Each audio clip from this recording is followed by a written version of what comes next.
Well, a warm welcome to you all. Welcome Oh, around the bonfire. My name's Logan. I'm here with my two friends, Adam and Andy, to capture conversation around the bonfire. Thank you for joining us. All right. He always that says, was really well, a warm welcome. that's cool. Yeah. That's exactly what he says. He always, not the whole thing that I said, but he says, Yeah. warm welcome. Dang. Welcome you warmly. Yeah. That was impressive. Oh, I like thank how you. it's like you become a character to do that. Oh. I don't think I've seen you do that. It was kind of like acting almost, Oh, yeah. But Yeah, I'm pretty fascinated with when people can like channel that. we gotta do. Well, Andy, you're pretty good at doing characters too. Oh We yeah. should. We need to do one where we're all in character. I think that'd be hilarious. All right. Do you guys are you into improv? That could be fun. I don't know. I never really enjoyed improv, but I'm down to do anything, so I wouldn't mind Okay. trying. Yeah, I think I'm not gonna shoot down that idea. okay. Yeah, okay. Well, one day we could improv something. Even just what you did, Logan. I feel like you kind of improv that, but Oh, anyway, yeah. improvisation is pretty cool, I think. Yeah, it's fun. I've played this game with some friends where we it's kind of like an improv game, but the idea is like someone starts just telling a story and you just say yeah, so I was walking to the beach and Uh-huh. on my way to the beach I encounter Adam and he's coming out of a hole in the ground with a shovel and I'm like, what were you doing there, Adam? That's exactly something I'd be doing. Yeah. You described me to a T. I've actually played this game with you before, Logan, I think. Oh. Yeah, we've done this before. Yeah. Yeah, I know exactly what you're talking about. I've done it, I think, with other people too. Yeah. I think improv is like more fun to do like in a physical environment. I mean, I guess we could still try it on the podcast. But well, that's an idea. We don't have to. I feel like a lot of improv is like more visual than it is audio, but I like the idea. We could come up with our own version of like audio improv. Yeah. Yeah, I think some people just are naturally. You guys know who David Liebehart is? David No. who? David Liebehart? Mm-mm. Okay. How about what's his name? Dave Shapiro, I think is. Oh yeah, Is I that his know name? him. Oh, he's some Wait, comedian, Ben Shapiro? No. Not Ben Shapiro. Oh, I think it's Dave. Anyway, both of those guys, I think they just had so much drugs in their life that they're always pretty much just making up stuff off the top of their head. But they're so good at it. They're just so good at like rambling. I'm just amazed at like listening to them because it sounds so like natural to them, and they like for them it's just about listening. Or I just listen to them. I don't think they need to really be like acting anything out physically. So sometimes if you do it right, you could just kind of get your point across with your ideas or your words or stories. But yeah, Adam, I think usually you see it acted out physically, but just sometimes I think, yeah. I'll try to find the name of that guy. It makes me laugh to watch him sometimes. Mr. Shapiro. Rick Shapiro is his name. Oh, Rick Shapiro? Yeah, that guy's so weird.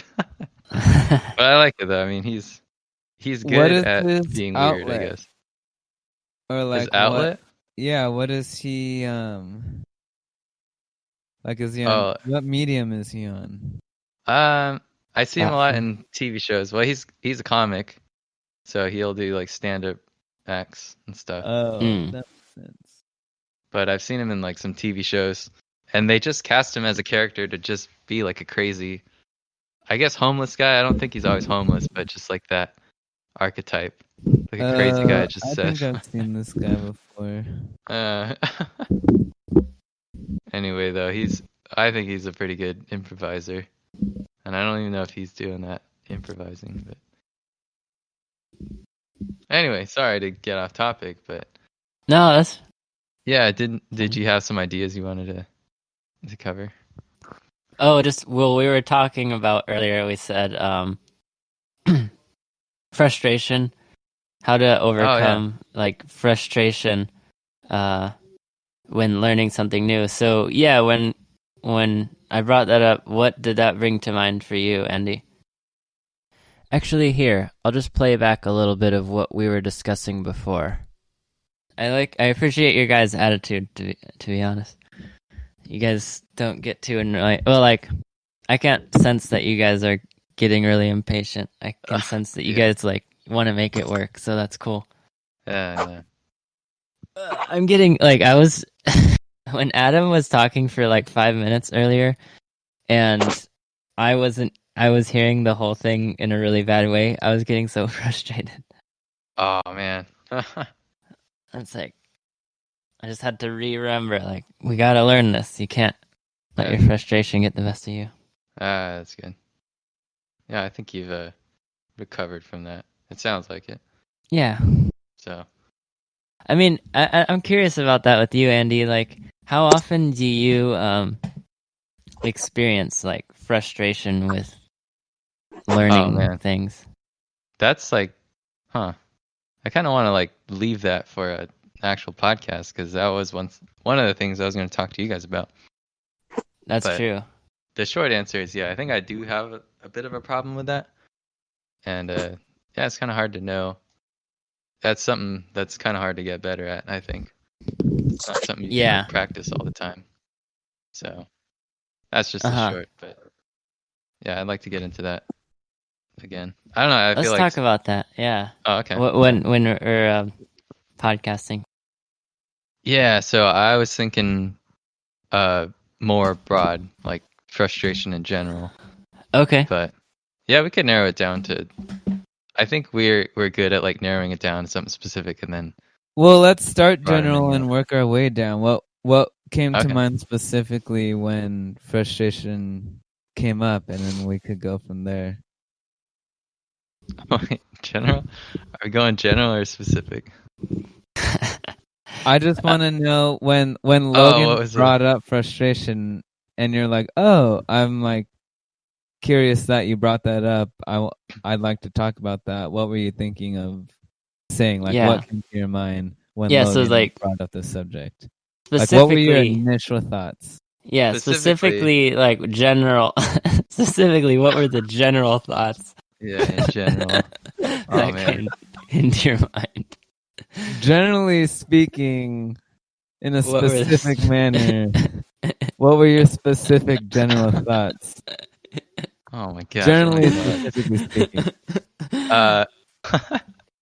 Okay, well,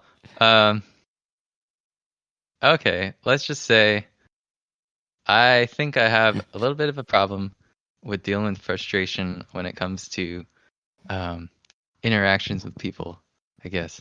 Not everybody, but certain people, I think I just get very like critical of, I guess, the conversation or like the direction of the conversation. And yeah, I don't really know, because like one side of me thinks, oh, I have the freedom to kind of choose and be frustrated with people if I think like the conversation's not that interesting to me. But I don't know. I think that's kind of selfish, and like my tolerance seems to be pretty low when it comes to conversations.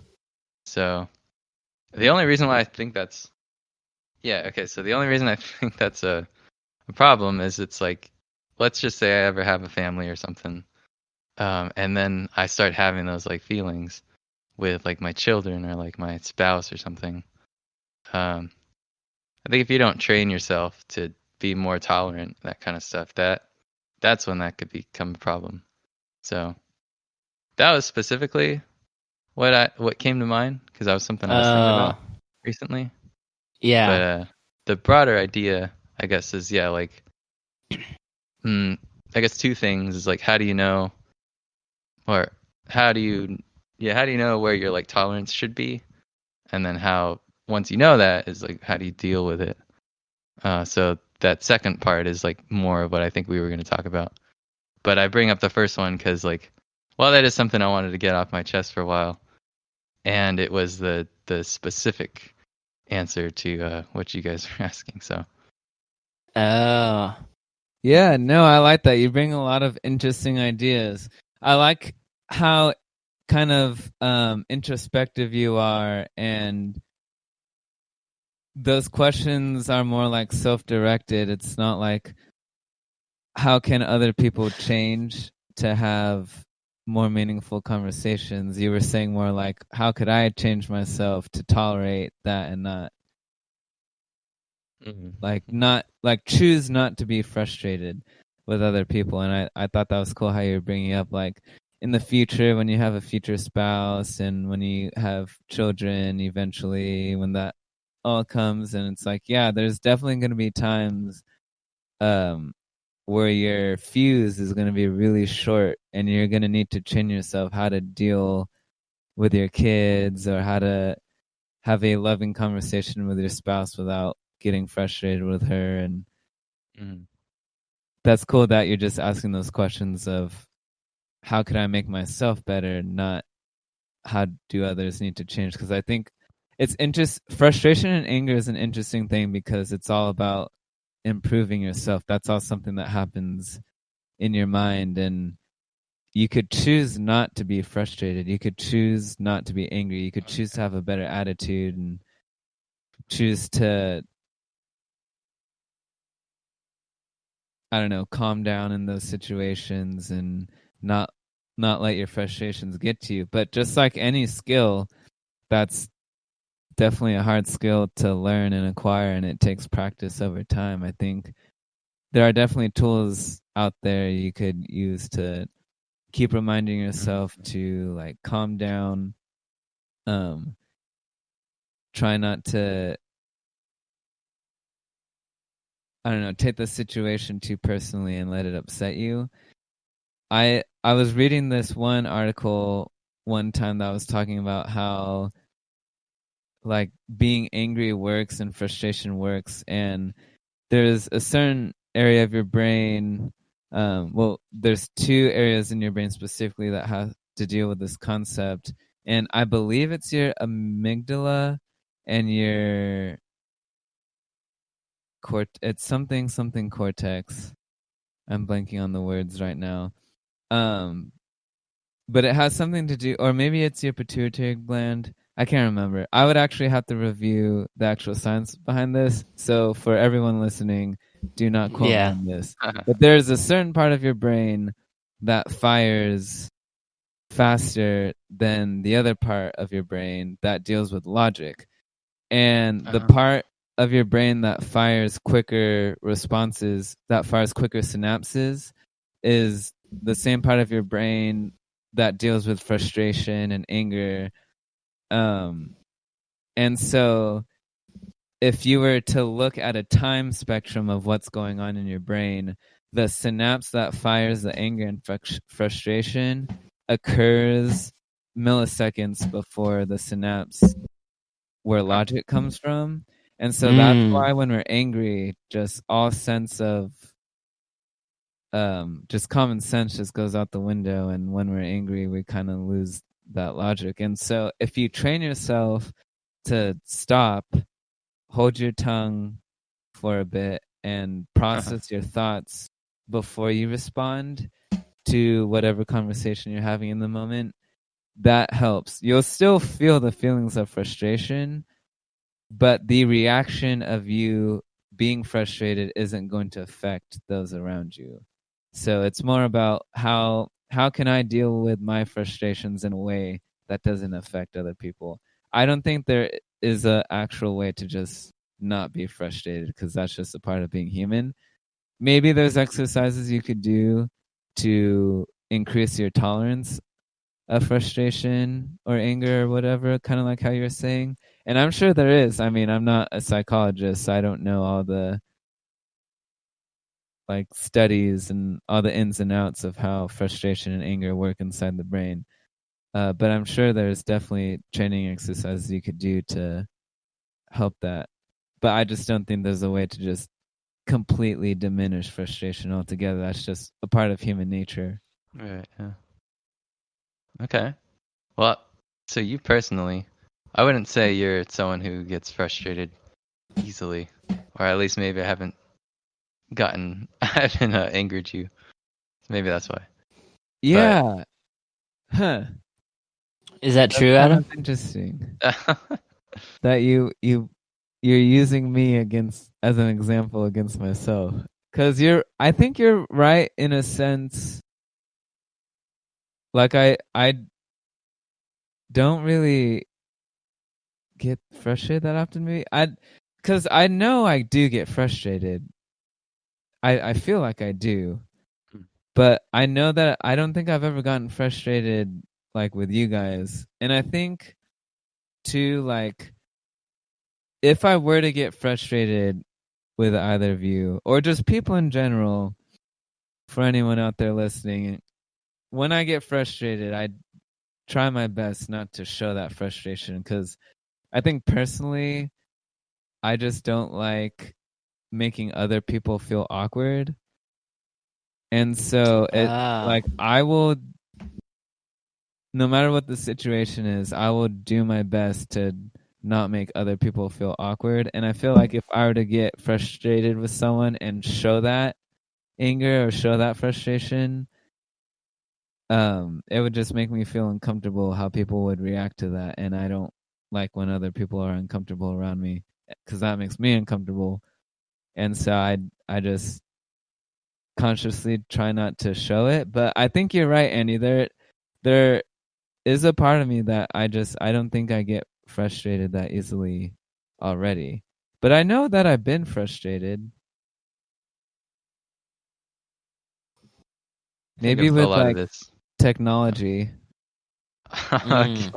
When technology doesn't work for me, that's when I get frustrated. I know that there's been times I've definitely gotten frustrated. So I do get frustrated. Maybe what the like the key factor in this is what you're pointing out, Andy, is I don't get frustrated with people. I get frustrated with events. I get frustrated with things that occur, things that happen to me, but I don't get frustrated with people. I think that's it. There you go. So like there's no one in your life who can frustrate you?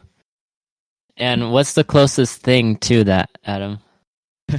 Is it maybe driving close? in LA and like people are just being really bad drivers around me when I'm trying to get to work in Los Angeles? Or I think that's actually, now that I think about it, I think the only time I get frustrated with people is while driving. But I also think that I don't get as frustrated while driving as other people do. Oh, okay. You don't yell at them. But I mean, like, other people in your life, not like that, but has there ever been a point where you had to decide not to be frustrated? Like, because it seems like frustration happens when expectations and reality differ. So, like, are there people who have failed to deliver on an expectation of yours at any given point? And did that lead you to frustration, or did you conquer that at an early age, or what? Yeah, no, that's interesting that you bring that up.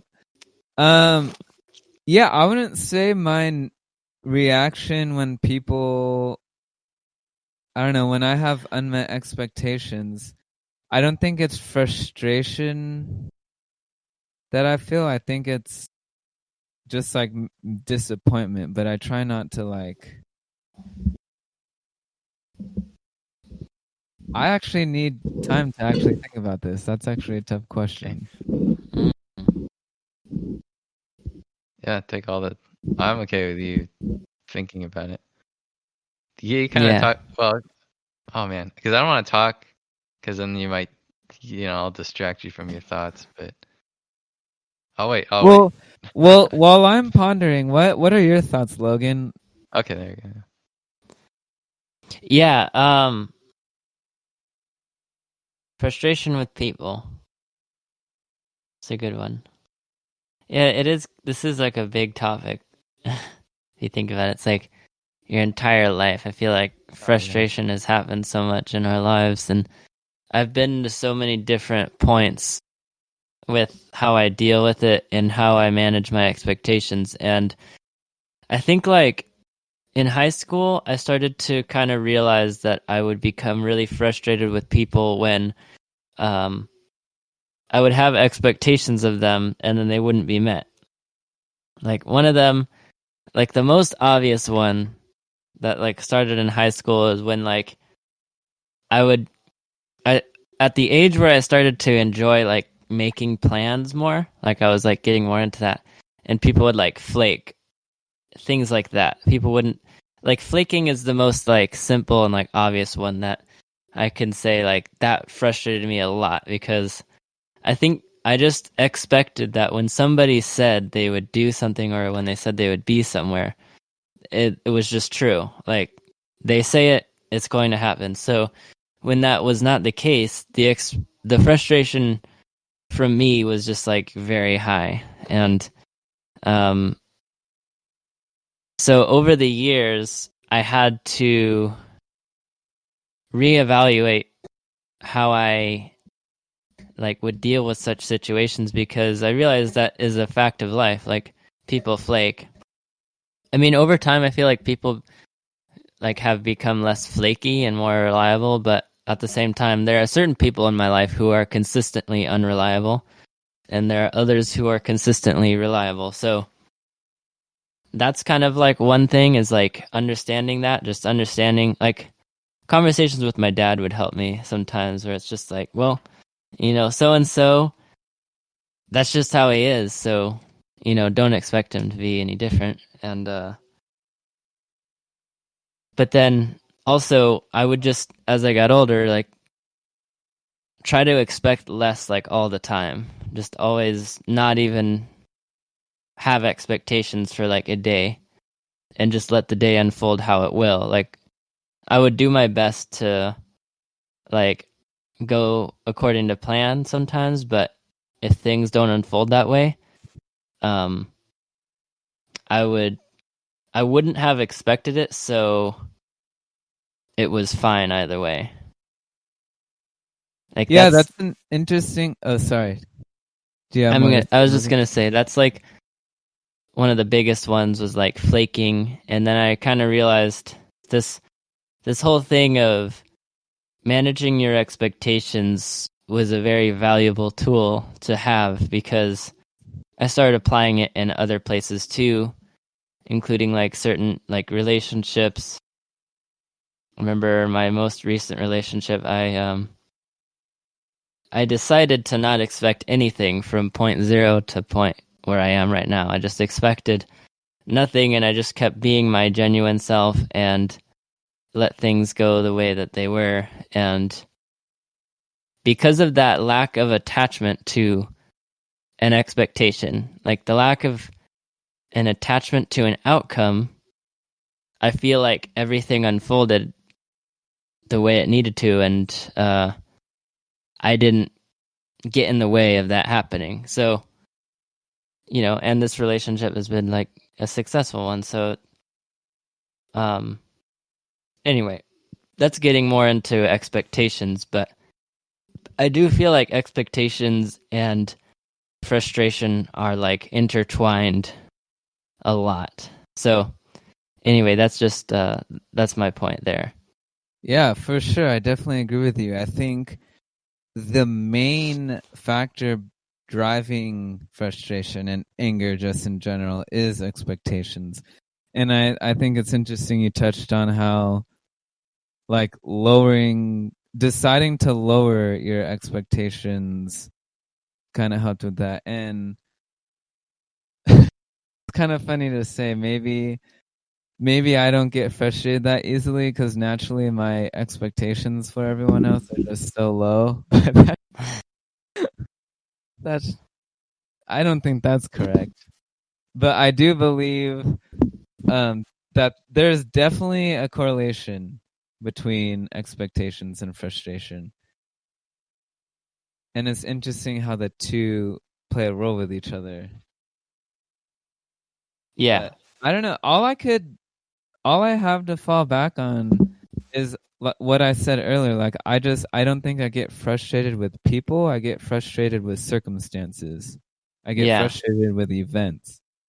And so I think another important factor that goes into like not just lowering your expectations of others in order to curb your frustrations with people. I think a big factor is just having grace for others. I think grace is a very important concept that a lot of people don't understand how to give grace. And okay. I think for me, especially just with my Christian upbringing and Christian background, like grace is a very like, I don't know, almost like a churchy kind of word, but I don't believe you have to, like, you don't have to be a religious person to understand the concept of grace and apply it to your life. But I think for me, especially Andy, to answer your question too, this kind of goes hand in hand. I think for me, the reason why I have maybe like just a slightly higher tolerance than most people, just if any, I think it's just being able to understand grace and just showing grace to others. And like, we're all humans, we all make mistakes, we all have agendas of our own, we are all innately selfish beings with selfish motives.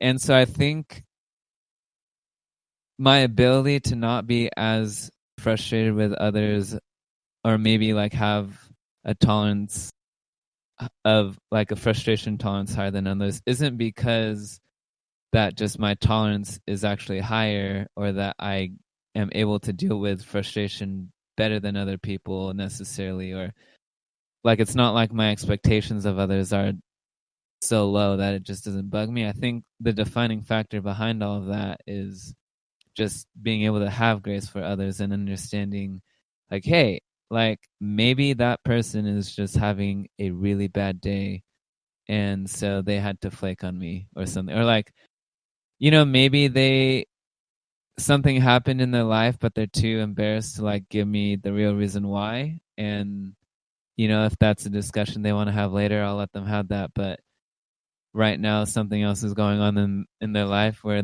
they're not able to hang out right now, and maybe they have to flake, and that's okay. Like, I'll see them next time. And I don't know. Yeah, I think adopting that mindset of having grace for other people and trying to put yourself in other people's shoes, like, yeah, maybe they're just having a rough day, or you know, a multitude of factors that other people could be going through. I think that helps to be less frustrated. Could you describe what having grace means? I don't know what that means. Yeah. I have an idea, but so I feel like, just right off the bat, I feel like people kind of hear grace and mercy thrown around together a lot. So I'm going to kind of use mercy in the definition with grace as well, or like not in the definition for grace, but just kind of hand in hand, because those two concepts go hand in hand. But mercy is not giving someone something they deserve. Right. So mercy would be like a judge not sending someone to prison, or like a parent not punishing a child for doing something wrong. That would be mercy, because they're the child that has done something wrong deserves to be punished. But a parent who has mercy on that child withholds their punishment. So mercy is not giving something to someone that they deserve. Grace is kind of the flip of that. Grace is giving someone something they don't deserve.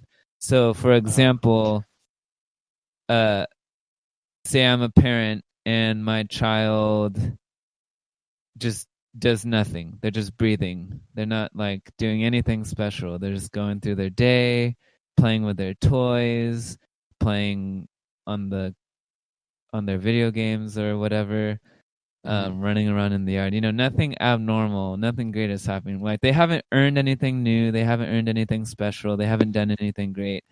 Grace is like giving my child candy anyway, or I don't know, I'm trying to think of like what would be a great reward for a child besides candy.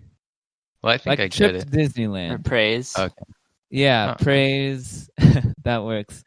Like, so my child hasn't done anything special or they haven't earned anything, but I'm gonna take them on a trip with me to Disneyland just for free, just because I'm their parent and I love them. So that is giving the child something that they don't deserve.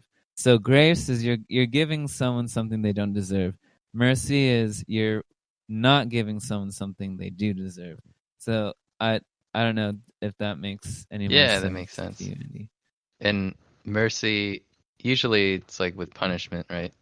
Correct. Yeah, Okay. mercy is typically with you deserve to be punished, but I'm going to withhold that punishment. That's mercy. Okay. Grace is you don't deserve anything special, but I'm going to give you that special thing anyway. That's grace. And so nice. Yeah. I think. So then grace with dealing with expectations and frustration with other people when expectations go unmet, the way grace is applied is by saying, I'm going to try my best to understand your situation, give you a freebie, give you a free pass, even though you don't deserve it because you just flaked on me. Or like this friend just gave me the expectation that we're going to hang out, and now we're not hanging out, so that expectation just went unmet because they ditched me to do something else. So they deserve like my anger, right? I mean, you would think logically, like because they did that, the natural reaction would be for me to get angry at that person. Grace is the idea that I'm going to willingly choose not to be angry at that person because maybe they have something else going on. Maybe they weren't able, maybe they just didn't want to meet up with me right now, that we can still meet up in the future. Kind of finding an excuse for them in your own mind. Oh, okay.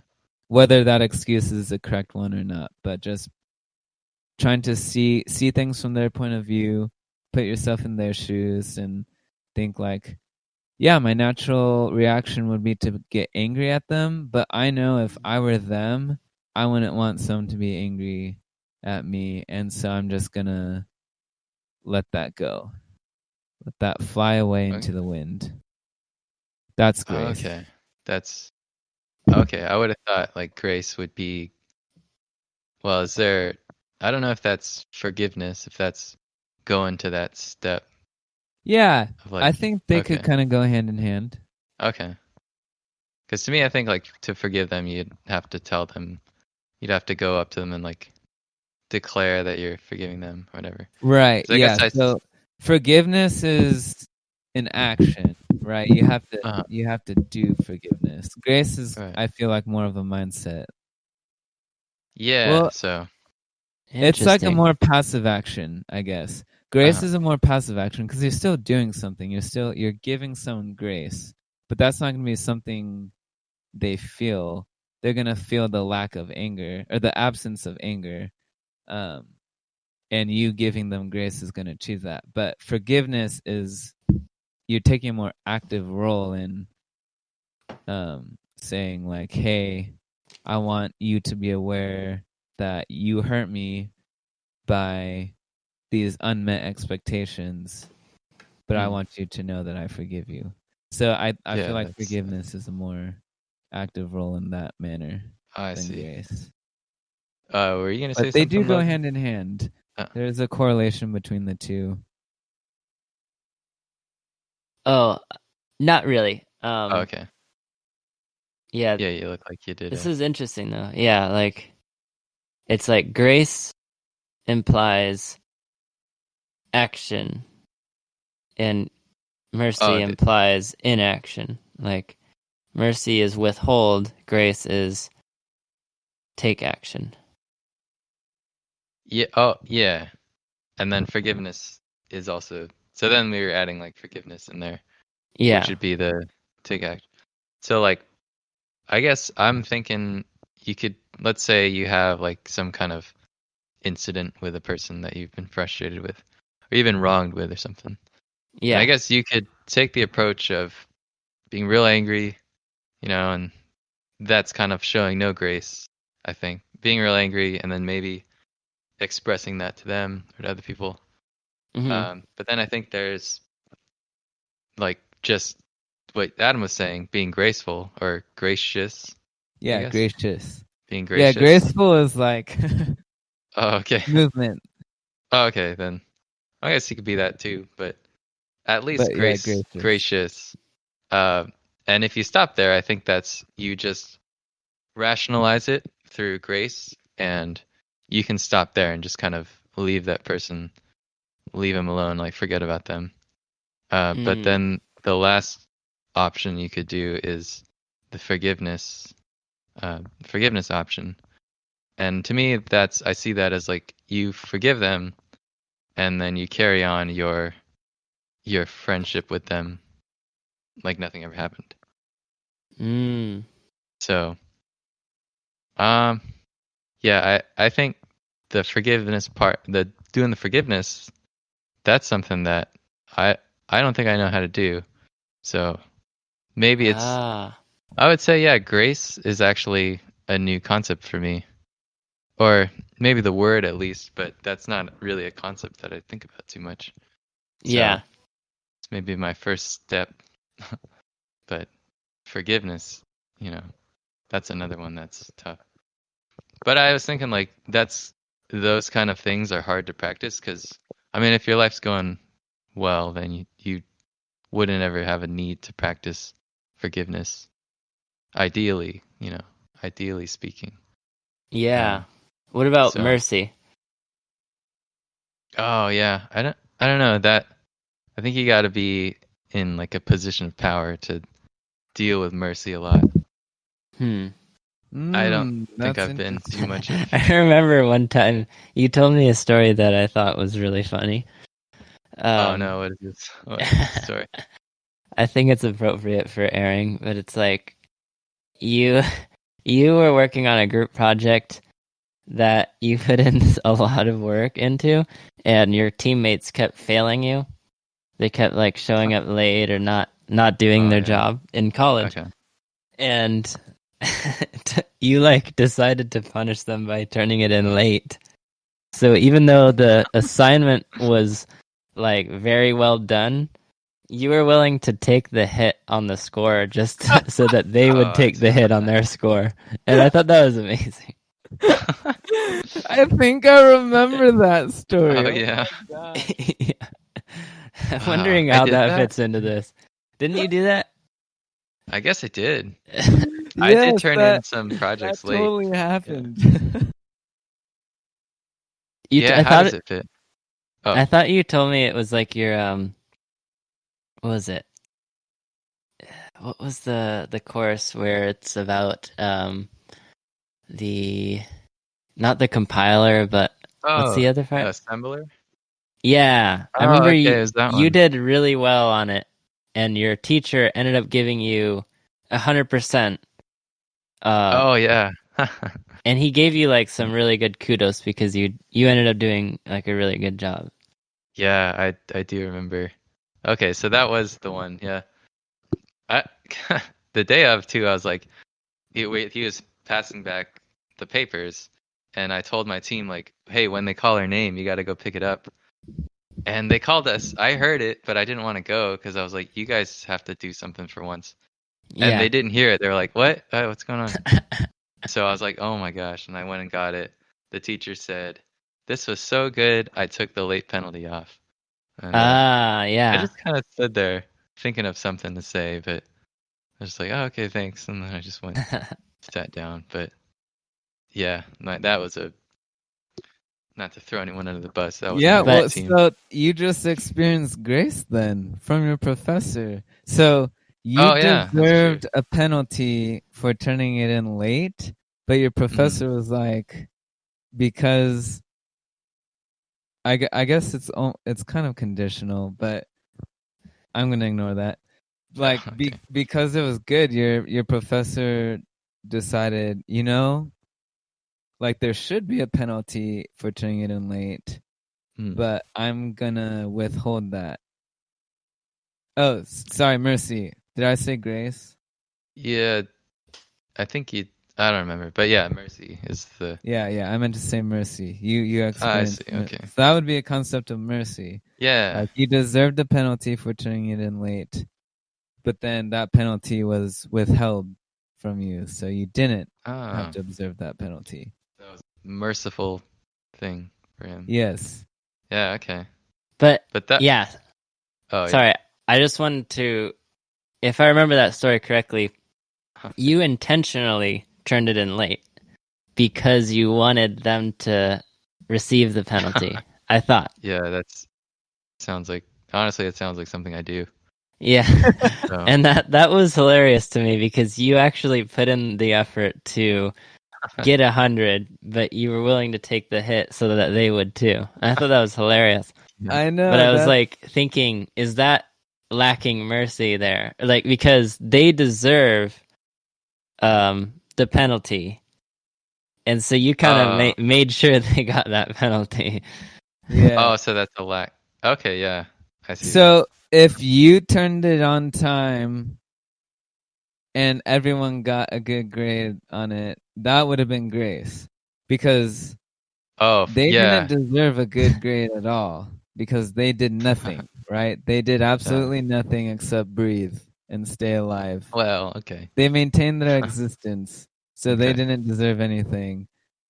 But you could have, if you would have turned the assignment in like normal, then that would have been grace, because even though they didn't deserve good grades since they did nothing, they would have received good grades.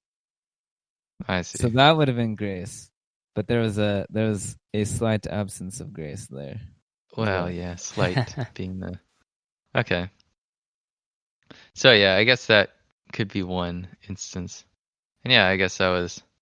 So wait, we were saying I was not merciful, is what? You were not graceful. Your professor, I was not graceful for sure. Your professor was merciful.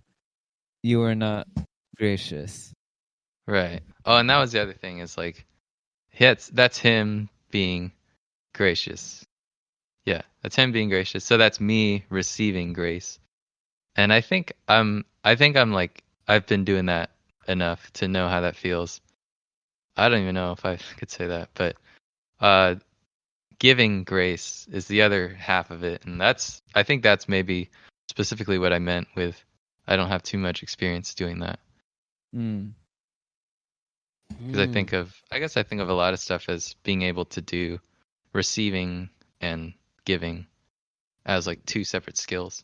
Oh, they're two different skills, two different actions that are occurring there. Yeah, so. But anyway, that's all I have really. That's interesting. You mentioned though that it is new to you, the concept, or not necessarily new, but the concept of forgiveness is something that you don't quite know how to do, right? Yeah. Huh. Or Yeah. how was that what you meant? I'm not sure how to phrase what I meant Is in the it the best way, but concept or the process? yeah, Hard to maybe more the grasp. process. Okay, because that's kind of the sense I was getting. Like, I have a feeling that you have a really good sense of the concept of forgiveness. Like, I feel like most people understand the concept of forgiveness, but well, I guess the concept as having it be so clear to you that you understand the process and how to execute it. That's why I didn't want to. That's why I didn't want to say I'm familiar. Like comfortable saying I'm familiar with the concept. But if we are going to separate them, yeah, I mean, I know I've seen that word a billion times. Yeah, Same with grace. I've seen grace. Actually, that one I haven't seen too much. So, but anyway, forgiveness. I've noticed that like a lot of times my first reaction to a problem is just to kind of like ignore it, I guess. Avert. What do they call that? Conflict aversion. So that's why I'm saying like forgiveness is not something I'm used to. Is because I think I'm more likely to just ignore a problem. And I think that's where like forgiveness it gets in the way of forgiveness is when you ignore stuff. Well, what about a problem that has been ignored, but it won't go away, and it persists, and then something happens? Like, I'm sure there have been times where you have been like hurt, or something deserves, or I don't know about deserves, but there's something that forgiveness is like now being considered. Like, do I forgive or not forgive this person? Is that true? Okay. I haven't really. As far as I can remember, I haven't really had to make those kind of decisions. Well, okay. I guess I can't say that. I'll say this though. I think kind of going back to what Adam said, initially you kind of have these thoughts. So let's just say in my case, thoughts of ignoring a problem and kind of just not dedicating energy to that problem. And I guess I'm okay doing that for a while, just in the hopes that over time I'll kind of rationalize and kind of think more clearly and start considering forgiveness. And I think I'm able to get closer to forgiving, or at least thinking about forgiveness. But I can't say I've like actually. I can't think of like a concrete example of going that final step and being like, I'm ready to forgive this person or try to make this situation better than it is now. So, did I answer forgiveness is a really hard process and like concept to understand because it's not it's like something that you feel like you know it when it's there, but it's hard to describe it, I guess, because forgiveness happens in the heart, and so you have to see. I'm even struggling for words because I don't even know how to put it into words. But I'll say this though. is just you made the conscious decision that you're going to forgive someone. And I think through the action of being aware, like, okay, they wronged me, but I'm going to let that go. Just knowing that about the situation and yourself, forgiveness happens in your heart, like through that. Oh, okay. That's tough. I'll say that's tough for me, but maybe I'll try to embrace that more this time around. I think one test that I kind of use is like if you can manage to just kind of make things back to normal, I would say that counts as forgiving someone. I did think of a example. Yeah, so I had a like thing with forgiveness occurs when you maintain the status quo. yeah, sure, yeah, or at least close, because I don't know if you could ever get back to, perfect, but you could get close enough to. It's like you're close enough asymptotically to where you just say, "Oh, that's close enough to it." But yeah, interesting. This is really kind of funny to talk about because I've never had to quantify forgiveness before. oh Like yeah, I said earlier, it's like something that like you know it when it happens, but it's really hard to describe. And so I think just the nature of forgiveness makes it hard to talk about it in a analytical sense or a quantifiable sense. So this is actually a very interesting discussion. Yeah. Man. Well, that's me. I don't know, cause I think. What do you think? Do you think you should not forgive someone in some occasions? Like when is that appropriate?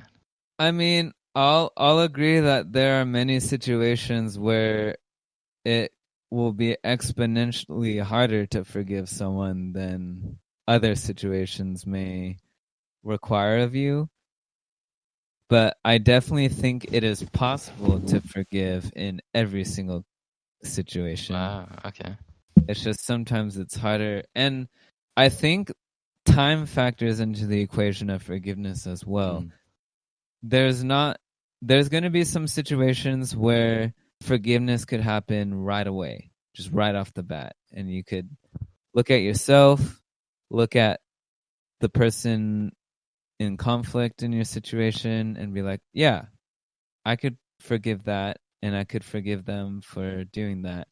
But I also think there are plenty of situations out there where it's like, man, like I want to forgive you, but that hurt so much. Like that's going to take some time for me to process or, for me to get over that before I'm capable and willing to forgive you for doing that. So I think time factors into that as well. When you But say, as a general rule, I think every situation calls for a possibility of forgiveness. wow, And it's whether or not you choose to put in the work to do that. That's a very gracious thing to say. Did I use that right? Did I use that correctly? I think it works, yeah. Okay. Yeah. I'm not at that level yet, but hopefully. And you don't have to be, right? I mean, like I always say, the purpose of life is to learn and to grow, and there's nothing wrong with not being there yet, but maintain that mindset of that's something that I could work on and I will get there someday. Sure, yeah. I'm not saying that as a bad thing necessarily. Right. Just I'm saying I'm down here, I need to get up. Yeah, I like how you said you're not there yet, because it implies progress. Oh, thanks. Are you gonna chime in, Logan? Yeah, I was gonna say, it brings back a memory of a podcast that I listened to that just blew my mind. It was called, so the podcast is Radiolab, which is one of the biggest ones, and the episode was called Blame, and it was from like a few years ago now. It was like an old episode when I heard it the first time, and it was just insane. Like, so there's this guy, and he has a stepdaughter, I think, or maybe not a stepdaughter, but it was like an adopted daughter. He raised her since she was like 5 years old, and I think he was like Christian as well, and he was just like a great guy, and he raised her the best he could. He put everything into raising her and loved her so much, like a child of blood, And there was a day where she, moved out and she was like a full grown adult. She lived on her own, and tragically, he found out that she was murdered by someone who broke in, and I think they like broke in and they, you know, they took advantage of her and then they murdered her. And they stole some money, I think, to get like drugs, like with which to get drugs. And, just truly evil, despicable deed. And now this guy, like, who loved his daughter or his adopted daughter so much, he's left without her. And he was so heartbroken by it, and he ends up just needing to, for some reason, something's just calling him to like reach out to the man who killed her. And I think, the man went to prison, and so he starts like writing to the man in prison, and the man responds back, and he just explains like how he did it because he was totally like high at the time and out of his mind, and he was just doing basically anything that he could to, acquire the resources to get more drugs. And, but like he wrote like heavily like how horrible he feels, like, and so the guy who lost his daughter like reads this, and then they kind of have a back and forth where he keeps like building a correspondence with this the murderer of his daughter. And it turns out the guy had like a really horrible upbringing. He was raised and like he experienced like a lot of evil in his life, the one who ended up murdering her. And like in the end, the father has this correspondence with the guy, and they're basically like friends, and they write to each other all the time. And the father like says that he like forgave him. Like I think he even said that like in one of their first letters, like he just told him like, I forgive you for what you've done. And it just kind of blew me away that such an evil thing could be done.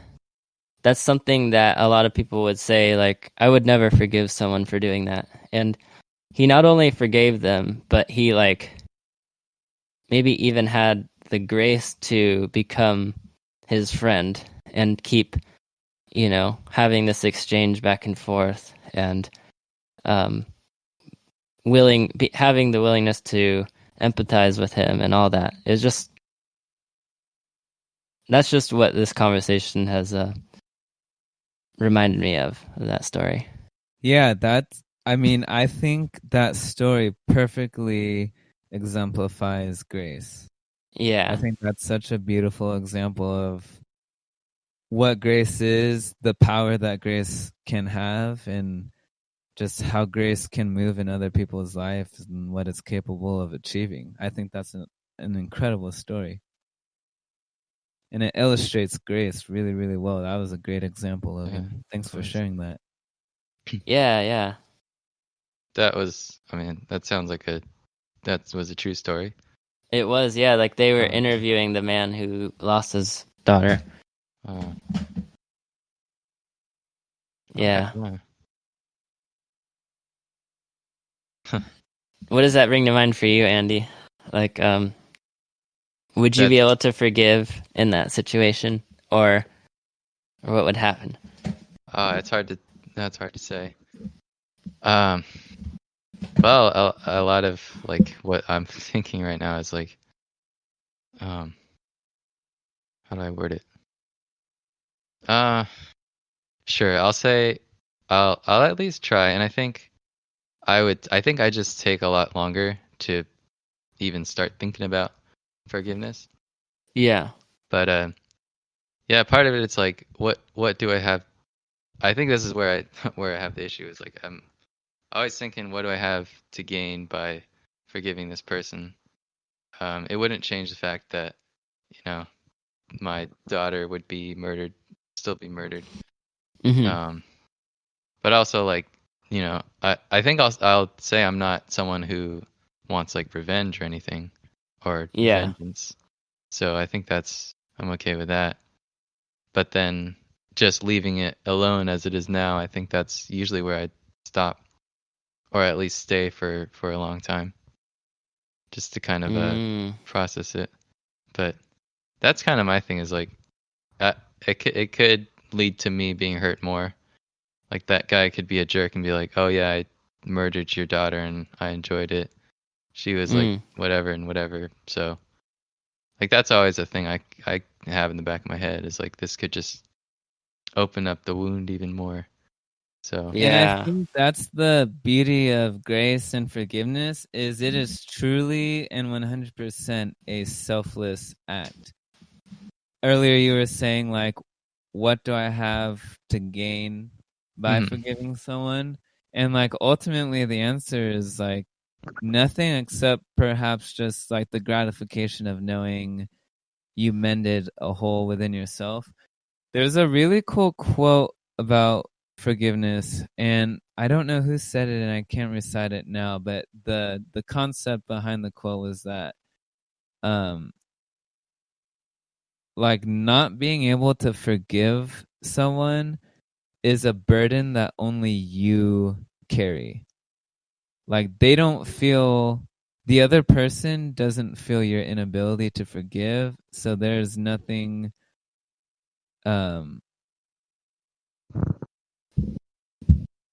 there's nothing at cost to the other person. And so really forgiveness and giving grace to someone else is about you and lifting that burden off of your own shoulders.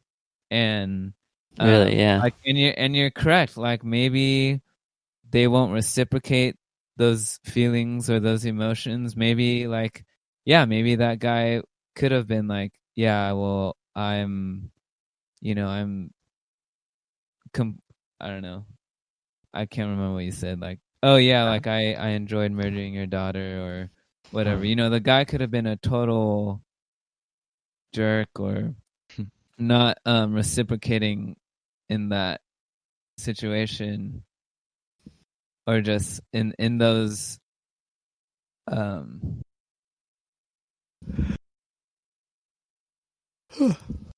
like your representation of grace. But it's not about like the other person in that sense. It's like about lifting the burden off of your own shoulders. And the beauty of it is it's a completely selfless act. It's not about what could you gain. It's about like how can you move forward and put another person before yourself. Okay. Yeah, Adam, to something that I've heard that coincides with what you're saying is this quote. It's like holding a grudge is like letting somebody live inside your head rent free. I've heard that quote before. That's such a good one. It's like exactly what you said, because there is no cost to that person.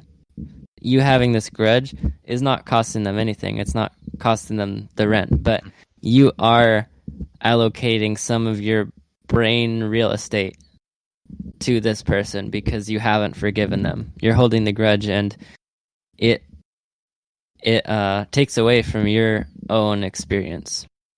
And maybe forgiving is like letting it go, letting that rent space clear up, and giving your brain more room to do whatever and fill it with positive things, perhaps. Yeah, no, that's awesome. That is fire. Yeah, it's fire. Yeah, I do like that quote. I think this. I was searching for the, I don't know, phrase, whatever. But there's like that concept of forgiving and forgetting, and they have the distinction between the two. Yeah. That's kind of what I was. Let's see. I was trying to get at that with the giving grace, because for me, giving grace is just the forgetting part, I think. Yeah. So what is it? It's like first you forget and then you forgive, or you could only do forgetting but not necessarily forgiving. Have you guys heard that? Is that a thing? Well, the phrase I've heard is forgive but never forget. And that means like let all the emotional baggage go, but don't let the memory of the event go. Like remember what happened so you could learn from it, but lose the emotional baggage that came with it. Okay, I must be misremembering it, but is that how you're gonna say, Logan? Or, yeah, I think that's what comes to my mind as well. It's like, yeah, you never forget it. Okay. And that's something I've had a hard time understanding myself. Like, yeah, you forgive somebody, but how do you, if you don't forget it, it's like, but what if they did something so horrible? Like, you forgave them for it, but you still haven't forgotten it. Yeah, I don't think you have to like erase it out of your memory. I mean, that'd be an extreme, but it's like forget it, push it so far back that it doesn't take energy. Brain cycles. Yeah, brain cycles. But okay, then maybe that's not the wordage I'm going for. But and see, this is me just being defensive because this is how I usually think with this kind of stuff. But I think I'm afraid to not forgive in the sense of like try to make things the same as they were, just because if someone, I mean, it's possible that that person that wronged you once, they could wrong you again in the future. So that's something that, could worry you. And I think for me, I usually think that, and I think, well, if I could just forget that I was wrong, or at least cope with it enough to be able to move on, I think I'll just, I'll just try to stick with that, and that's like a safe way of going about it. So for me, that's comfortable, I should say. It's comfortable to stay there rather than try to keep things or try to make things forgiveful, and back to normal. Yeah.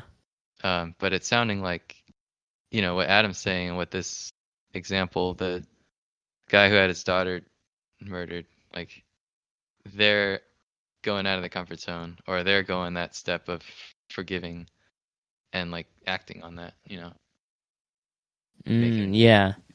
So yeah. So that's a mystery to me, is how you can do that. I don't know about mystery, but I have trouble with that. Because, well, do you guys think it's like comfortable to say, let's say someone like really wronged you, and it takes I think it, for everyone, it like takes quite a bit of coping just to get back to not thinking about it, getting there, getting your grudge eliminated. But then you have to make a decision, is like, what am I going to do now in terms of that other person? Yeah.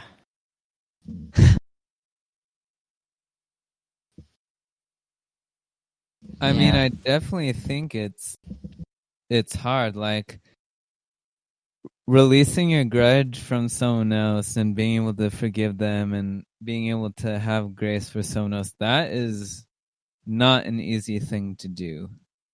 And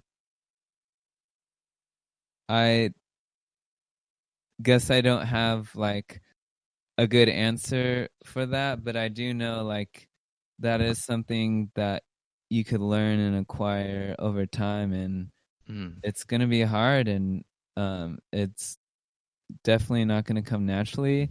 Like I said earlier, it's grace and forgiveness is truly a selfless act, and just generally speaking, it's just innate human behavior to be selfish, to seek selfish gains and pursue selfish means. And I think just naturally human beings tend towards selfishness.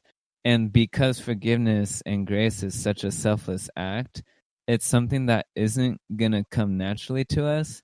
And for any skill that doesn't come naturally for us, it's going to require work and persistence and perseverance and continue like working through it. It's not something you could just achieve one time and maintain it. It's a constant renewal process. And okay. Yeah.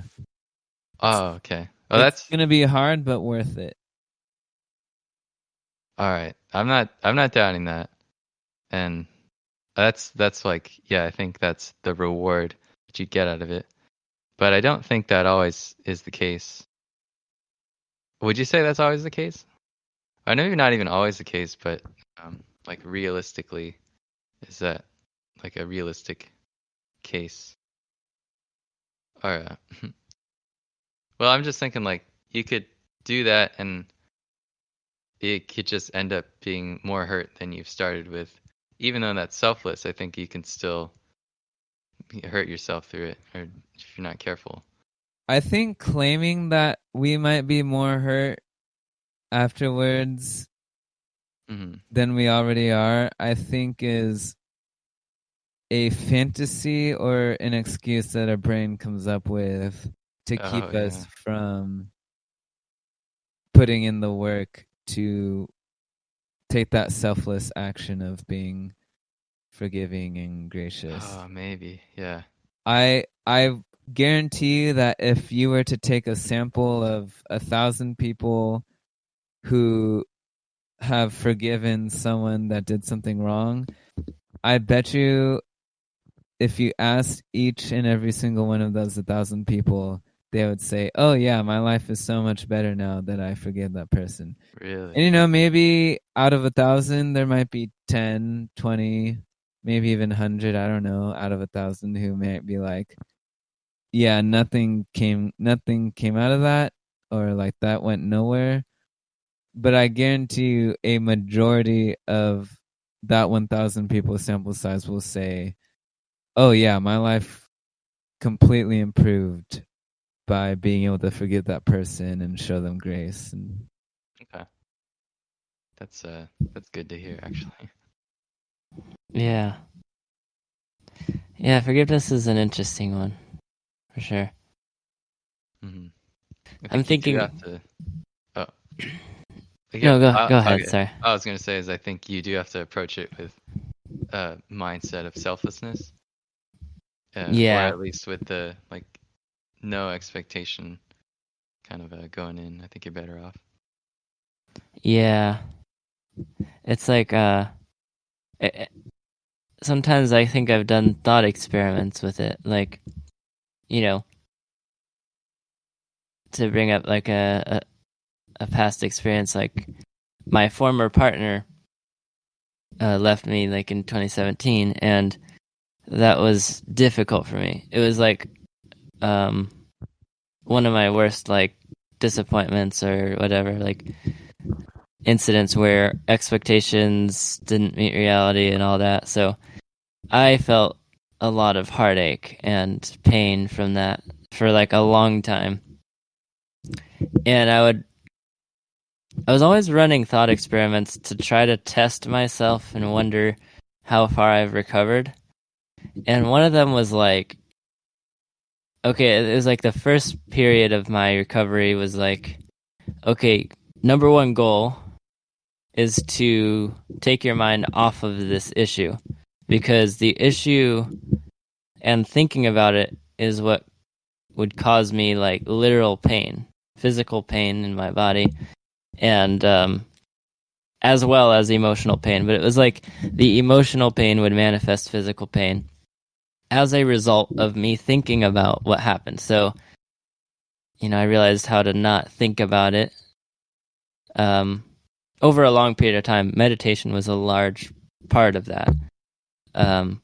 But yeah, just being focused on other things for one, when the thoughts weren't there, the pain also wasn't. And then there came a time later on, months later, where I realized, okay, it's not that hard anymore to just not think about it. Usually I'm focused on other things now. But if I think about it instantly, I'm like in that same pain. And then a long time later, I realized like, yeah, okay, it's rare that I think about it anymore. And I'm pretty much like moved on. I'm focusing on other things, but it was like it was always true that I would, if I decide to think about it, just maybe now for like a thought experiment purpose, then the pain is there. And I would feel anger when I would like immerse myself in those memories. Like thinking about the way I was treated and some of the things that were said. And it kind of led me to think like, how does forgiveness fit into this equation? Because is it like if I upon thinking back and upon reaching for those thoughts, if I experience like a lot of pain and a lot of anger, then does that mean that I haven't forgiven them? Would you say? I would have to say, yeah, that wouldn't be forgiveness. Yeah. In my understanding of forgiveness, but I actually want to know what Adam thinks. Yeah, what do you think, Adam? Sorry, can you ask that again?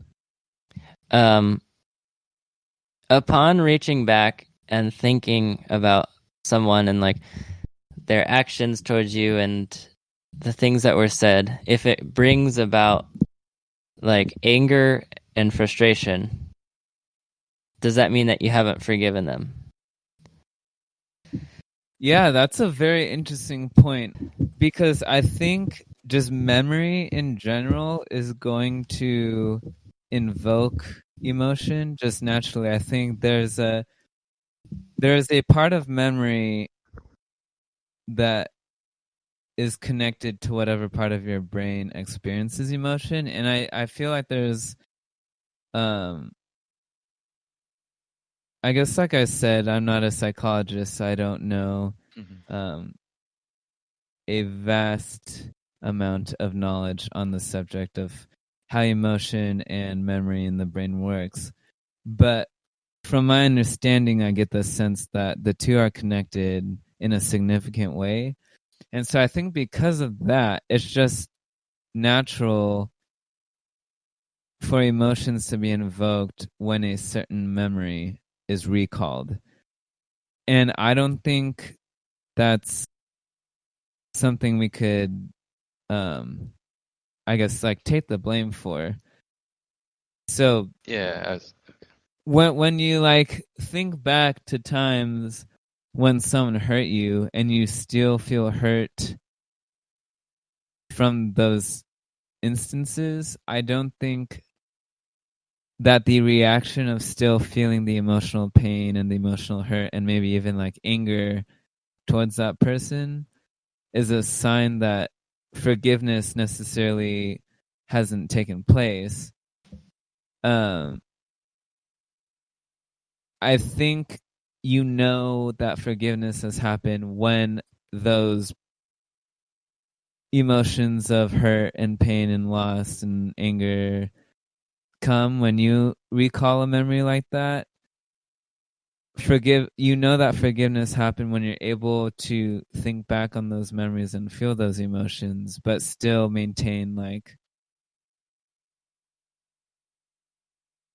I remember what that hurt felt like, but I'm not going to let that affect how I feel about that person or affect the decisions that I'm going to make. You're calling that forgiveness? Not necessarily. I'm just saying that just because you feel those raw emotions when those memories are recalled doesn't mean forgiveness did not occur. I think that forgiveness could have or could not have occurred regardless of the emotions that you feel when those memories are invoked. Okay, I don't know about that, but yeah, I would argue that you'd have to truly forgive is to be. I still think you have to get to that step of coping, like being able to cope with it, so that you don't have those emotions with it. And I don't think it's. I should say, like, I don't think it's a bad thing that you're thinking that. And again, I'm not a psychologist. Agree. Yeah. I just don't think that because emotion is kind of glued to memory, I just don't think that feeling those raw emotions when a memory is invoked is a good indicator of whether or not you forgive that person. See. That's all. I would have to disagree with that. Because I don't think it's possible to fully eliminate like emotion from memory. Like, I think it's okay to still feel like, oh man, like that really hurt. I feel like it's this is hard to explain because there is a threshold where the negative emotions you feel towards that person do indicate that forgiveness has not taken place. But also at a certain point where sorry, I inhaled something. Excuse me. Like, after forgiveness happens, I still feel like there will still be emotions there. I don't think you're just gonna perfectly not, like, those emotions aren't just gonna perfectly automatically disappear. Okay. Because but how prevalent are they? Well, yeah, so I guess that's the question, and I don't have a perfect answer for that, but I think there is a point where the prevalence of the emotion might indicate that forgiveness has not happened, but there's also a point below that where you might still carry the emotion, but you have still forgiven that person. So that's that's a hard line to define.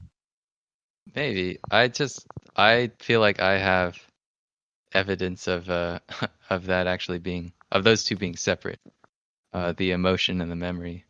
So I could get into it if you guys want, but I don't know. Yeah. Logan, you seem to be getting some momentum, so if you want to get back to that. Well, I was just kind of recalling that time and recalling the mental tests that I put myself through, and eventually, yeah, just to like wrap up that scenario, I guess there's a lot more to be said, but it was just like, finding someone else and starting to share time with them and build new memories with them. It's like every time I would think back, it would be less and less often, for one, and then when it did happen, the pain would become less and less. The anger would become less and less, and then I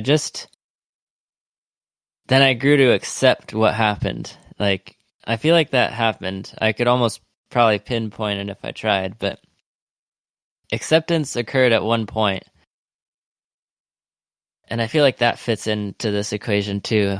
And we haven't talked about acceptance. It's not like forgiveness necessarily, but it's acceptance. Like, okay, that happened, and I have moved on. Like, my life is in another place now, and that's okay.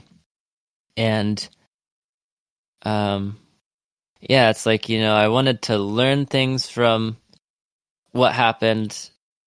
I wanted all the pain to be worth it, so that like maybe I would have learned all the right things, but sometimes I was frustrated with the fact that I think I couldn't necessarily learn everything from it. There were just things that weren't learnable about it, like questions that would never be answered. And that always bothered me, but anyway, eventually I've accepted it when I think back now, I don't really get angry anymore.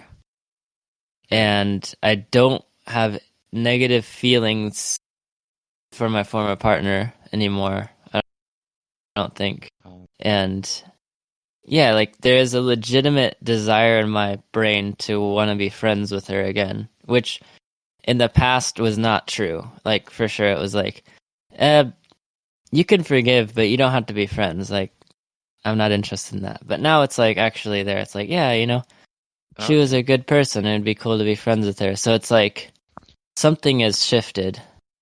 Maybe it is forgiveness. Maybe like I finally forgave her at the point where all the anger's gone and I legitimately have moved on, and I would be able to be friends with her and not feel the need to like bring up the past or anything. Wow. Those are just some thoughts flowing out of my mind. No, but that's about it. That's like wrapping up that situation. If those were just thoughts flowing, they were very structured. Say like pretty good. Thank you. Yeah, I like how you said acceptance, because that'll make me think of that model of like stages of grief. Yeah. That being like the last one. Yeah. And then I think forgiveness is like after that. That's what I'm trying to say is like it's a step that you can choose, or maybe you should choose, but it's separate from everything before it. But yeah, I think, what do you think was different? What do you think changed for you to be able to like finally make that step of acceptance or forgiveness? I don't know. I don't know if it was deliberate, but it was kind of just the running that thought experiment. Okay, let me think about the ending of that time in like 2017. Okay. And then I think about what was said and how it all ended and how confused I was. And how do I feel? Like kind of a mindfulness experiment as well. Like, okay. And realizing, okay, I feel the same. I feel neutral. I feel okay. I'm not angry. I don't need to like stay thinking about it anymore. I can just move on. And you were asking me about acceptance, right? Like, when did I realize I accepted it? Well, not when, but you were able. It seems like there was a point where you didn't consider the possibility of being friends again with this person. Yeah. And now you're kind of saying you are more like open to that idea. So I'm wondering if you know why that changed or what changed. I think it it was the same time when I accepted it, and I think it's just when pretty much the emotions left the equation. Like, okay, the emotional pain isn't really there.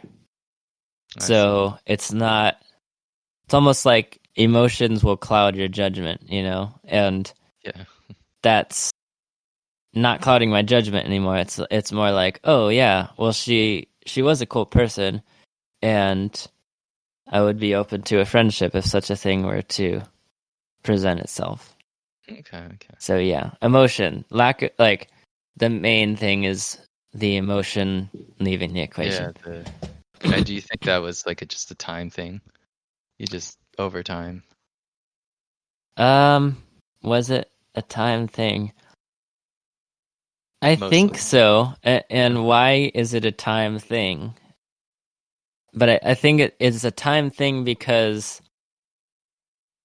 in that amount of time, you're like, you've spent more brain cycles on other things. And I've spent, exerted a lot of brain cycles with a new person now. And that's been the focus of like, my relationship endeavors. And so yeah, I think that's pretty much it. You build the neural pathways with this new person and less brain cycles on the last one, and over time all those emotions become like untangled and untwined, and and it's just not really there. So time. So you got bored of worrying about it. Yeah. Just kidding. I think what Adam brought up earlier about like your brain acts a certain way or behaves a certain way initially, and then it takes a while for it to kind of like, neutralize and think straightly. Is that the whatever the think clearly, I guess. So I think that could even happen over the course of years. Maybe in your situation, that's maybe, or in general, just when people have, incidents happen to them. It could just be like that kind of thing. So, all right. I was wondering if there's like a trick. You kind of said meditation. So, if there's a trick, that was one. That was like the biggest trick. Yeah. Yeah. Meditation. I hear drugs sometimes help with that, but I think that's not the best one. Oh, okay. But yeah, because I would look up these sometimes, and I would always see drugs like, oh no, they'd say alcohol. Yeah. But they say that's a good thing. They say, they're always careful. They're like, don't overdo it, but just a wine every now and then. They'll actually say that. It's a coping thing. But, yeah, I've heard like if you're using these things as an escape, that's when it becomes like a problem. Like when you use it instead of feeling the pain, then you become reliant on them, and that's where real problems happen. But yeah, like the trick of meditation is like, it's a trick. It works.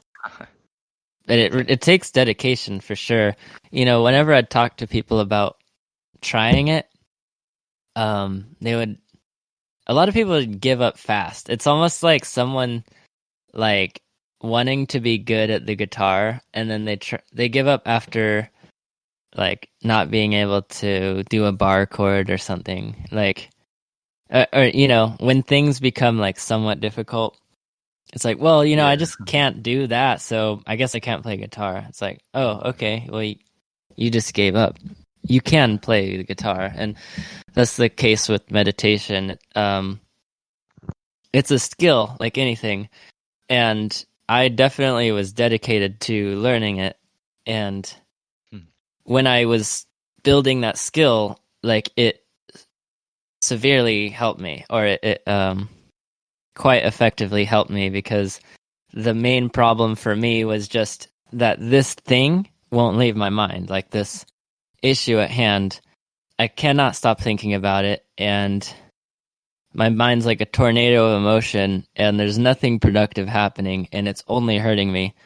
And it's getting in the way of everything productive, like school and all that. So I had to learn, I decided to learn meditation and how do you make your mind clear, like intentionally, of all thoughts. And it would just basically clear the slate for the day, or for the time being. Like it would, the more I would do it, the more I'd realize, like, yeah, okay, where I was thinking previously of all these destructive things, afterward I would physically feel better, because all of my pain was a result of the thoughts which caused the emotion, which caused the physical pain.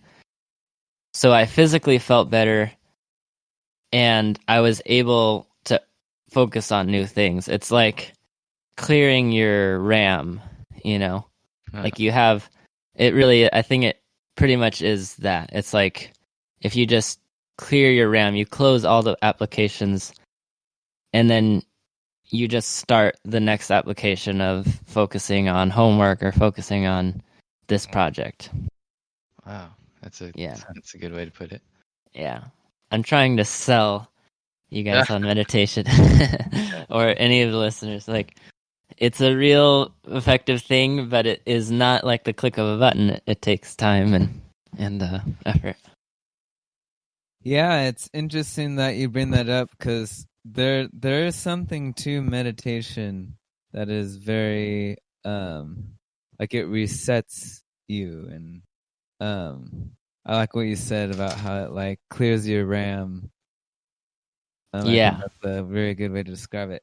And it's interesting because one of my English partner teachers that I work with and the partner teacher I have for a health class, they both try to incorporate meditation, and I think it's more like mindfulness exercises as well. I feel like meditation and mindfulness kind of go in hand. Mindfulness is kind of like the new niche.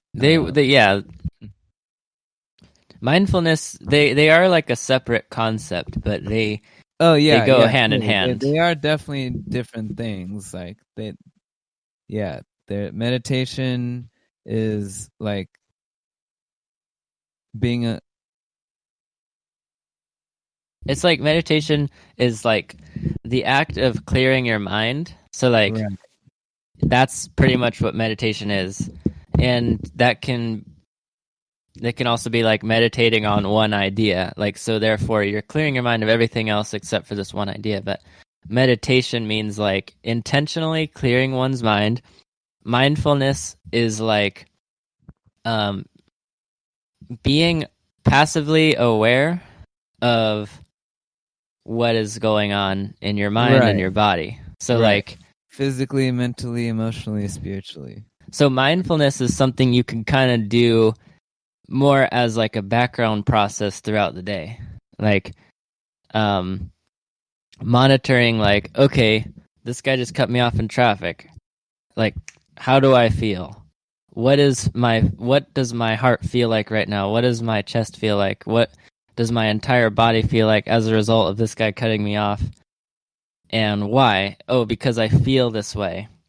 So like, then you can start to like, just becoming aware of those things, you can start to, kind of train yourself to react differently, which is very powerful, I think.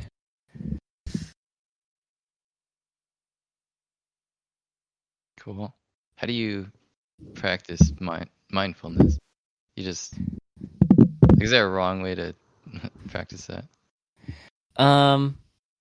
There is methods, and there is like a way to train yourself. I know you could, even if you're just to do some research online, type it into Google and look up mindfulness. Okay. There's like different exercises that you could do, different methods of learning mindfulness, and it is a practice. It's not something you just know. Yeah, but it's like, because your question is like, how do you do it correctly? Mm-hmm. And it is like throughout your day. Like, if you want to do this tomorrow, like, try this tomorrow maybe. Like, throughout your day, just when things, like, happen that might cause some kind of emotion, or maybe even just in general, just even, like, when you eat, it could be anything, but it's like, when I do X, what happens to me? Like, essentially, it's like, what emotion am I feeling as a result of that? And then after that, like, how does my body feel? Because emotions are tied to like your physical feelings, I realized. And it's true. Like, emotions manifest physically.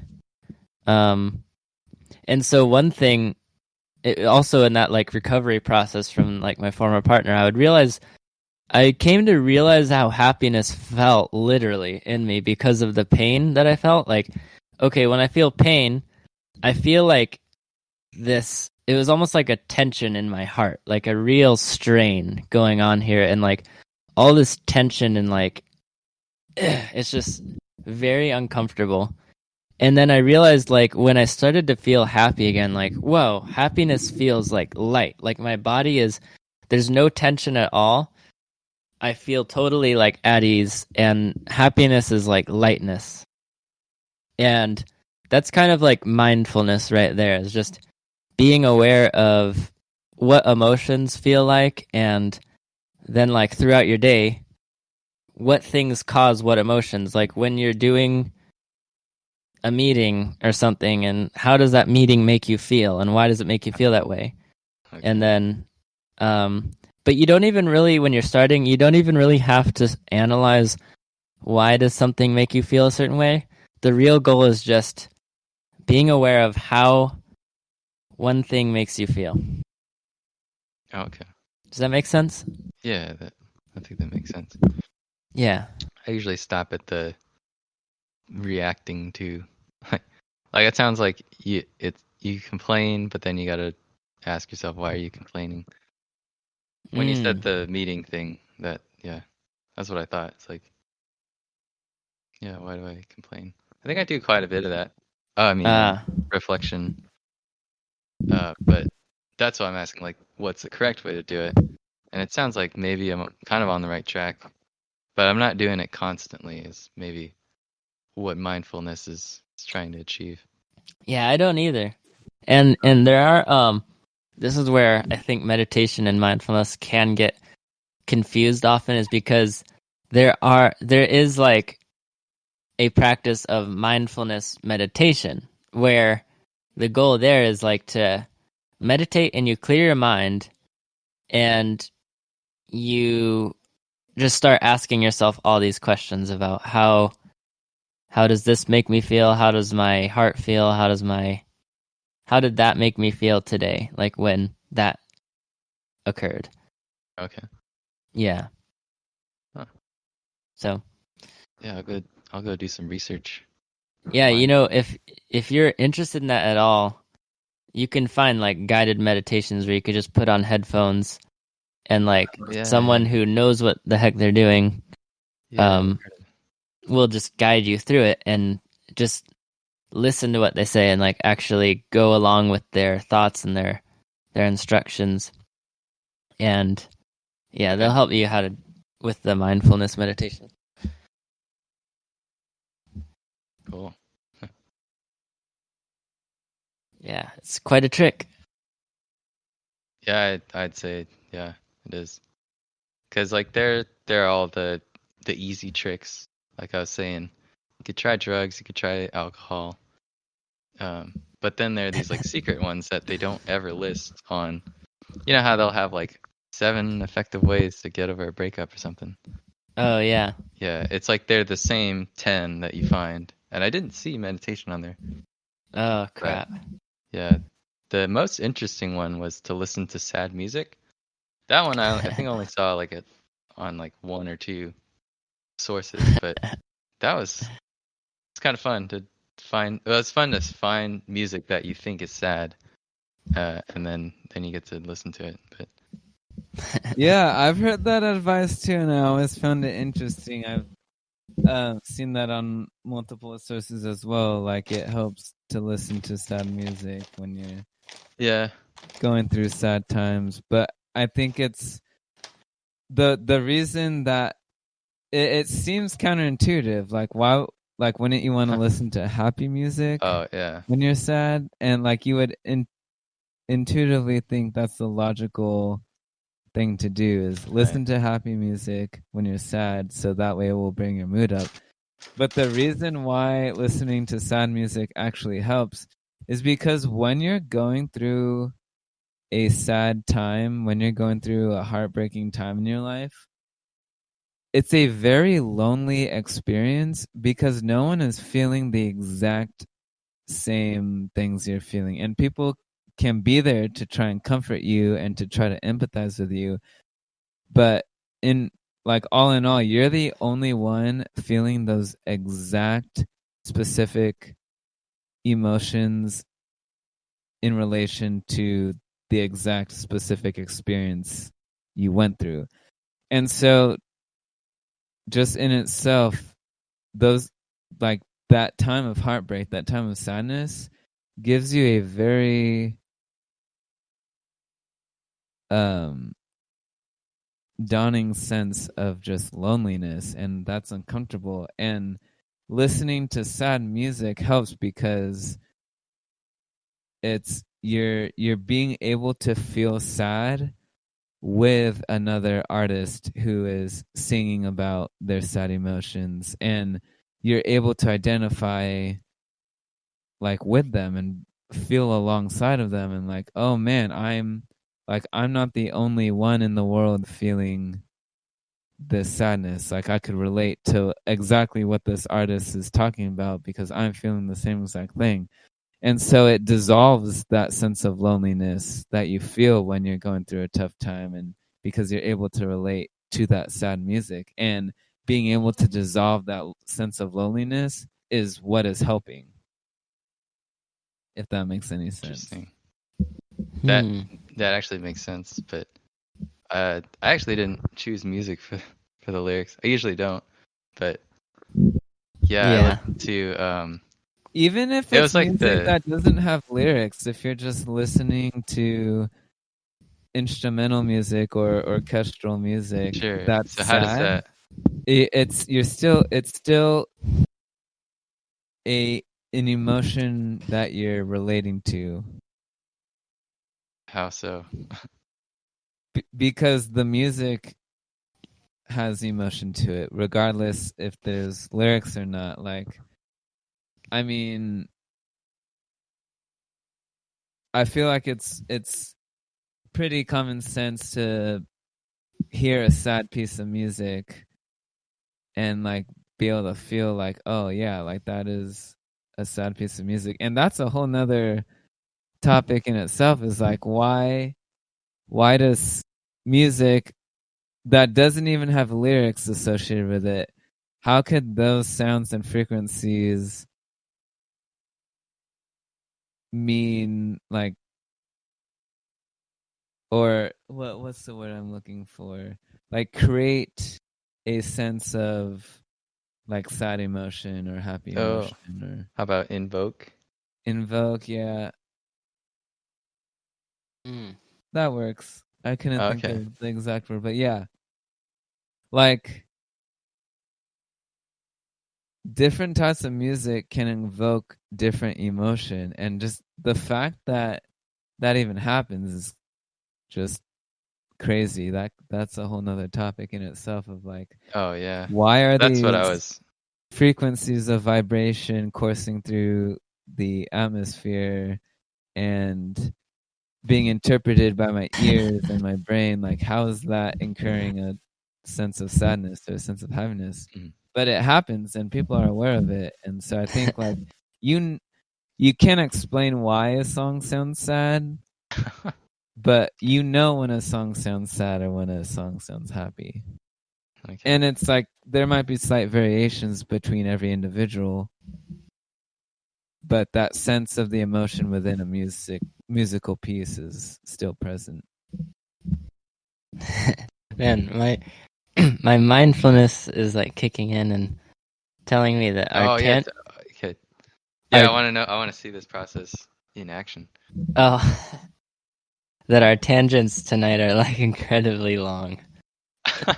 Like every tangent that we go on right now is like 5 extra minutes, and like so it's becoming harder and harder for me to actually trace this conversation to like where it came from. Yeah. Now we're talking about sad music and frequencies through the atmosphere and like but what we were talking about being sad and why what is it? Why listening to sad music is a coping strategy. Coping mechanism, yeah. Yeah. Okay. Oh, do you want to start unwinding the well, tangent? I think I might be incapable of like that. I don't know if you guys are. I know. Like at the very beginning, we were talking about frustrations. Yeah. And there was. I always had this idea that like, language is too linear, because like, ideas tangents is like they go in the opposite direction of the conversation. But I think like somehow like if you could have like 3D language, or because I had a lot of things I wanted to interject, but I forgot a couple of them. So I don't know. I think English needs to rethink itself. So like a tangent is, I'm thinking about like geometry, like a tangent line to a circle, right? That's basically what it is. Uh-huh. So That's when you're going in the direction of the circle, but then in a conversation like the tangent, you break off of that circle. Now you're going in a new direction, right? Yeah. Yeah. So you're saying a 3D conversation, and then that makes me think of like planets. And you have like all Let's see. these planets, and you're like the conversation is like orbiting one planet, and then it like goes to the next, and like now we have to think about like what planet did we start at, and like, yeah, and then the previous path of planets. Yeah. Yeah. Yeah, I guess that's kind of what I'm saying. Yeah, if possible too, it's like you almost branch off. You like split, you clone yourself, and you keep talking about like if we could somehow switch back and forth between like we were talking about sad music. So if like every other sentence I would be saying something about sad music, and then every other alternating sentence is about this tangent thing. If we could train ourselves to do that, I think we'd be like a more efficient society. Stuff like that. Wow. It doesn't have to be that, but yeah, stuff like that. I don't know if that would be good for the listeners. Well, maybe then. I mean, now we'd like be spreading. You're thinking like a programmer. You're thinking like a computer scientist, because that's how computers like process things. They'll like it. Like, say you have multiple tabs open on a Google web page. Don't like they alternate between each one. Yeah, we could learn from. We actually did a lot of learning. Or let's see, computers did a lot of learning from humans, like the brain and stuff like that. And who's not to say we could do learning from computers again? Go like kind of backwards and even go in cycles. Yeah, because any time a computer seemingly appears that it's running multiple things at once, it's not actually. It's just alternating between each thing. But nowadays, computers are so fast, it appears that it's running multiple things at once. But yeah, if you were to slow that down, that's actually like running one thing, then for a couple milliseconds, running another thing for a couple milliseconds, running another thing for a couple milliseconds, and then going back to thing A. Yeah, exactly. Because like when you listen to sad music, it's like, who is this person really?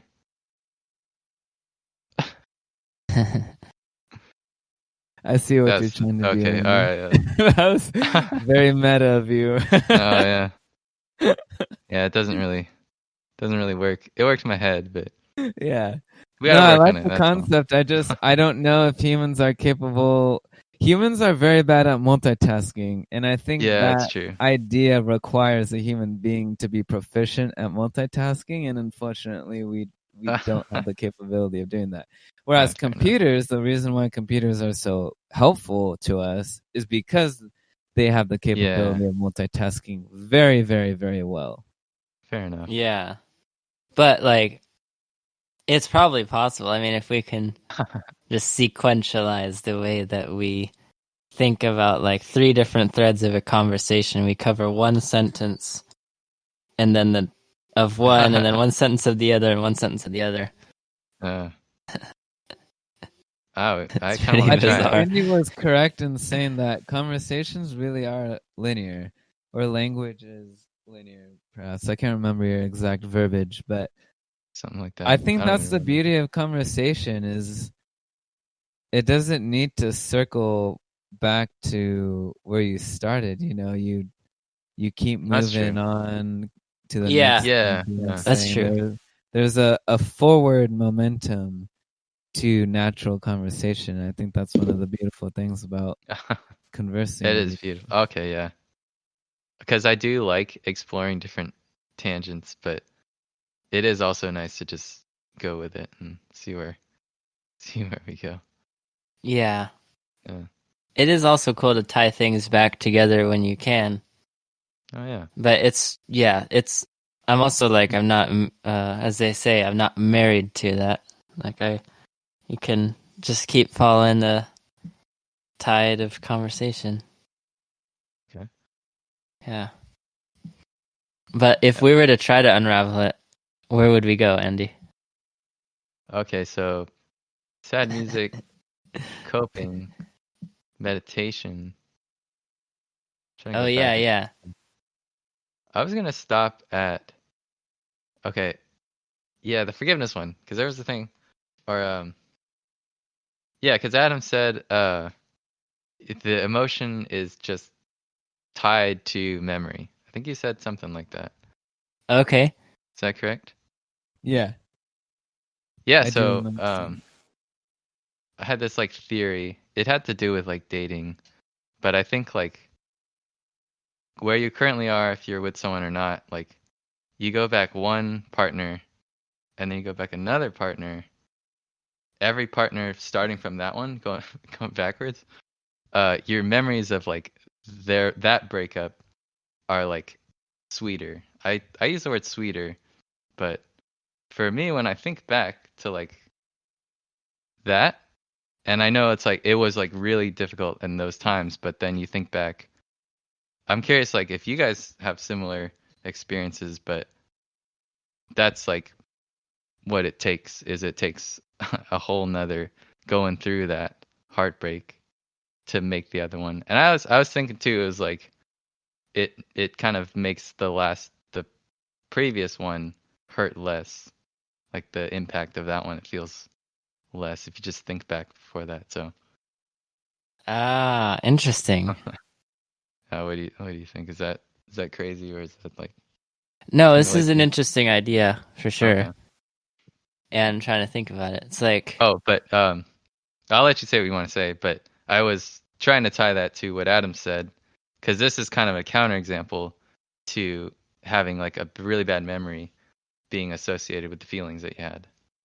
So if you want to tie that into what Adam said, but that's why I brought it up. I see. So like, sorry, what do you mean by that last part? So you're saying Adam said memory being tied with emotions. Yeah, so any time as long as that memory exists, you're always going to have the same emotion that you felt during creating that memory. So if it's like a breakup, for example, he's proposing that that's always going to feel just as bad. Yeah, and now I'm starting to kind of think that I might be going against that too because of the way that I mentioned it's like yeah, when I think back to my most recent former companion, um I always generalize that word so much, but female companion, my most recent former female companion. Um, what is it? Yeah, like the pain is not as severe as it once was, but it was severe when it was created, when the memory was created initially. Mm-hmm. But like maybe with less and less brain cycles on it, like the strength of the neural connection is like lesser now. So the emotional tied to that memory is less, and I don't feel the emotions as heavily now when I think to that memory. Yeah, but anyway, what you're saying is when you think back to the most recent, it's like painful. So what you do is you think to the one before that, like the partner before that, right? What Yeah. does that mean? Like Yeah, so if you were to like, put them in a list, uh-huh. The most recent one, I think that one's always going to be, well, maybe not always, but when it does hurt, that's the one that hurts most. Really, I would say like kind of the only one that hurts, but then everyone before it, you've kind of maybe enough time has passed too. That could be a thing, but it's like it's only the last one, if that makes if that makes sense. It's only the most recent one that is gonna feel painful. Yeah. Maybe not. And this is all based on like my experience with this, but that just seems to be a pattern I'm noticing. So everyone has their chance of being the most recent, of course. Yeah. But it's like I don't know. I just thought it was kind of interesting to me. Like that's one way that I've kind of coped with it, or maybe not coped with it, but just yeah, it's nice thinking that not every breakup that you think back on, or not every like relationship that you've had, has to be as painful as it was, like coming out of it immediately. Yeah. Yeah, I mean, I think that is very true, because I think to the one before the most recent, and it's like, yeah, that's not that painful. And do you get to like enjoy, or I don't know, reminisce of those, and not in like a not in a distracting way, but have those memories become experiences that you like, that you're comfortable thinking about, and you don't mind spending cycles on them?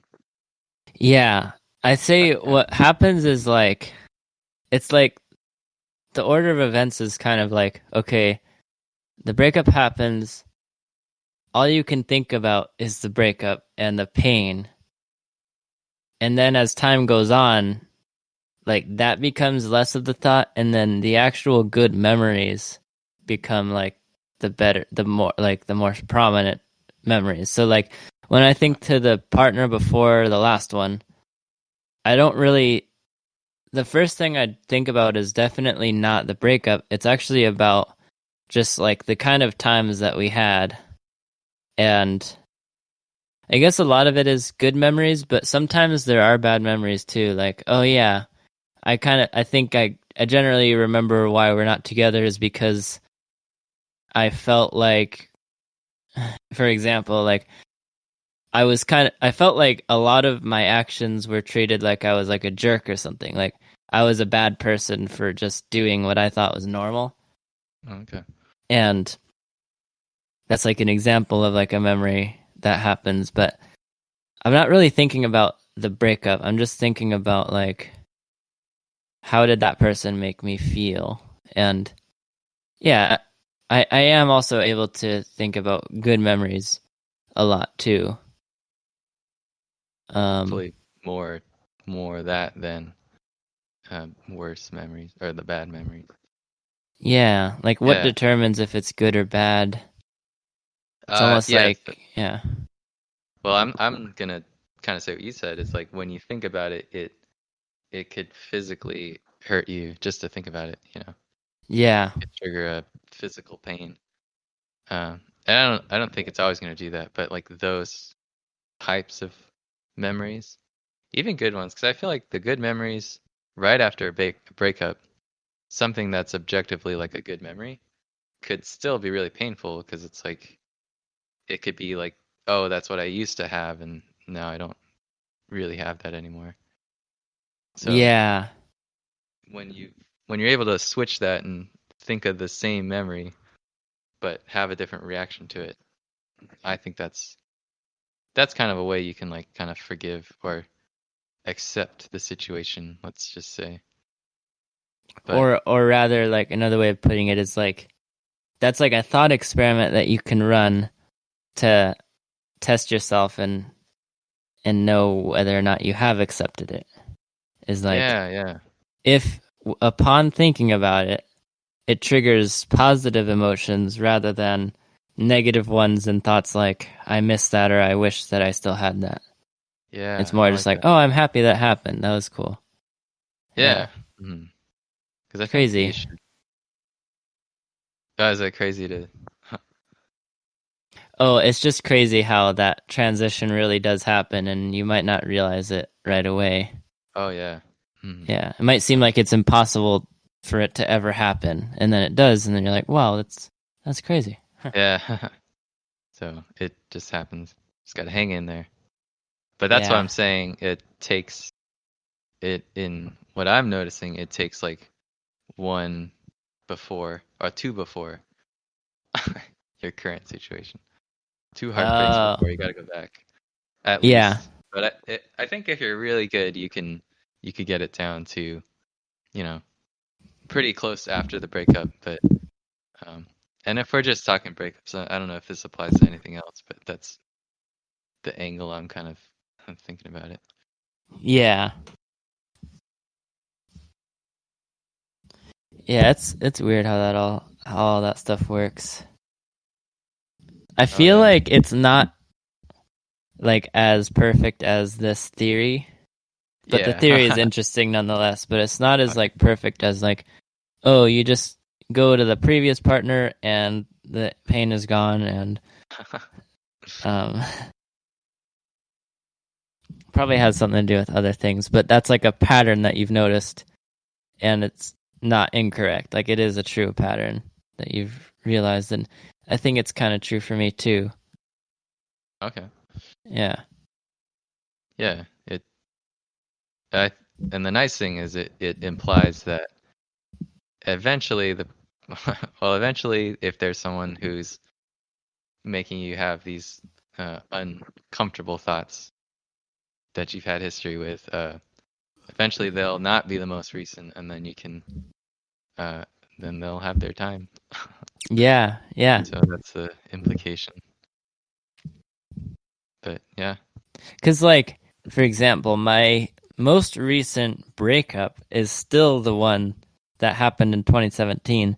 And like I've said through this conversation, like, you know, I'm still in the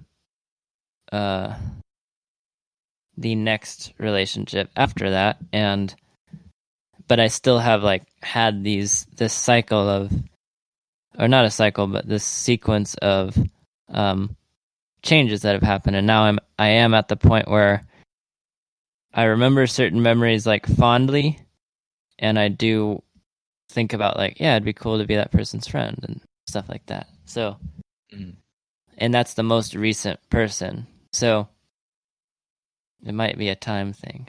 Oh yeah, like we were saying before. Yeah, I think there's. I mean, because if your last relationship was like 20 years before, I don't think this still applies. So I think like there's definitely a lot more than just that. I've oversimplified it, but yeah, it's I don't know. I was thinking about that. Yeah. The other day, so. I'm just curious if Adam can hear us at all. Adam, you there? Yeah, I'm here. Oh yeah. Can you hear me? I can hear you. I can tell your IV cam's messed up, but yeah, I don't know what happened. I was kind of messing with it a little, and I feel like I went back to square one. But I think that's a good indicator that it's time for me to call it a night. So I guess I'll say I appreciated chatting with you. I enjoyed all the points that you guys brought up, and this was an awesome conversation. But I think I'm gonna end it there. All right, Adam. Thanks for joining us around the bonfire. I'll see you next week. Yeah.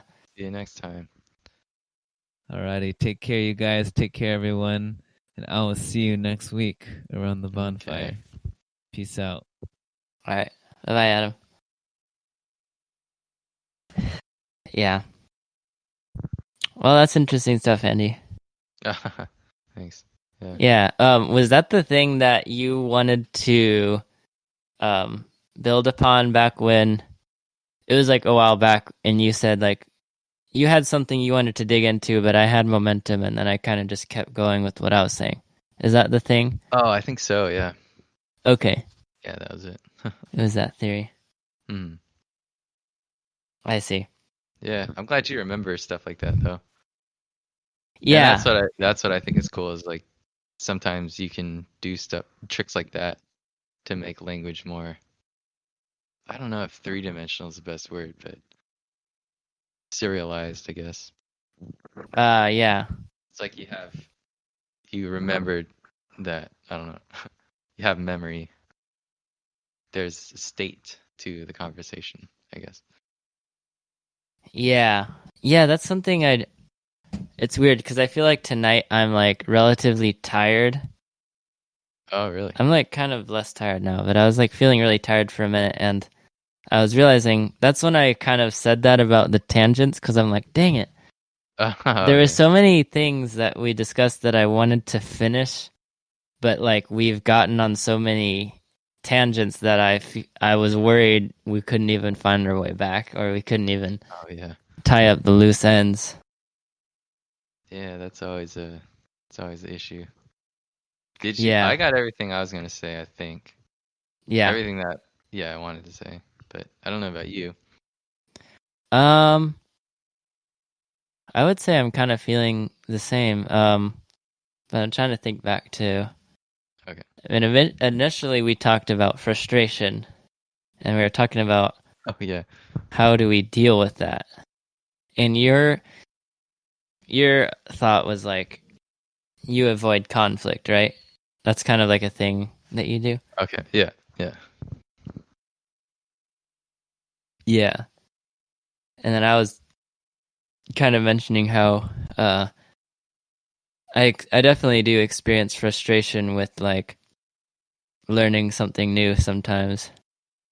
And that can be hard. Like it's like a barrier in my way where there's a point where like I might be learning a new skill that it might be like pretty necessary. Like lately it has been just learning software like the video editing and the audio stuff and like trying to just make stuff with that. Right. And then like I'll just get so frustrated.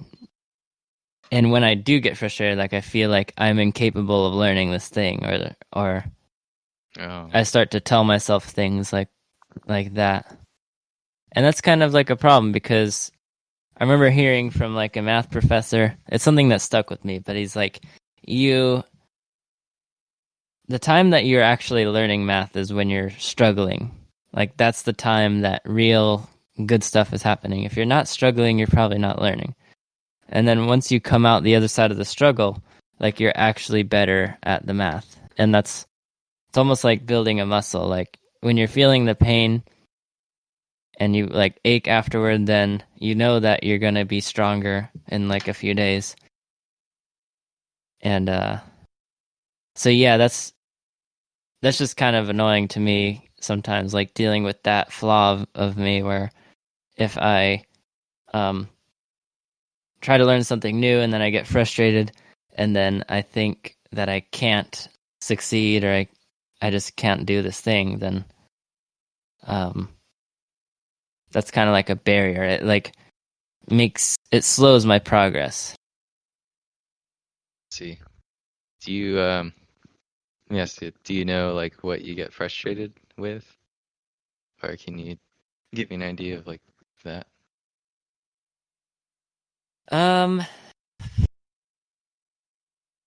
Maybe when there's just no apparent solution to my problem. Like I've got a problem and then I just can't find anywhere like how to solve that problem. Oh, okay. Yeah, it happened to me a couple times. Yeah, a handful of times. I think it depends on what you're doing too. Like, what are you? Can you pick something you're working on in particular? Dang, this is a pretty general thought because it happens Okay. here and there, and it's like, when was the last time it definitely happened?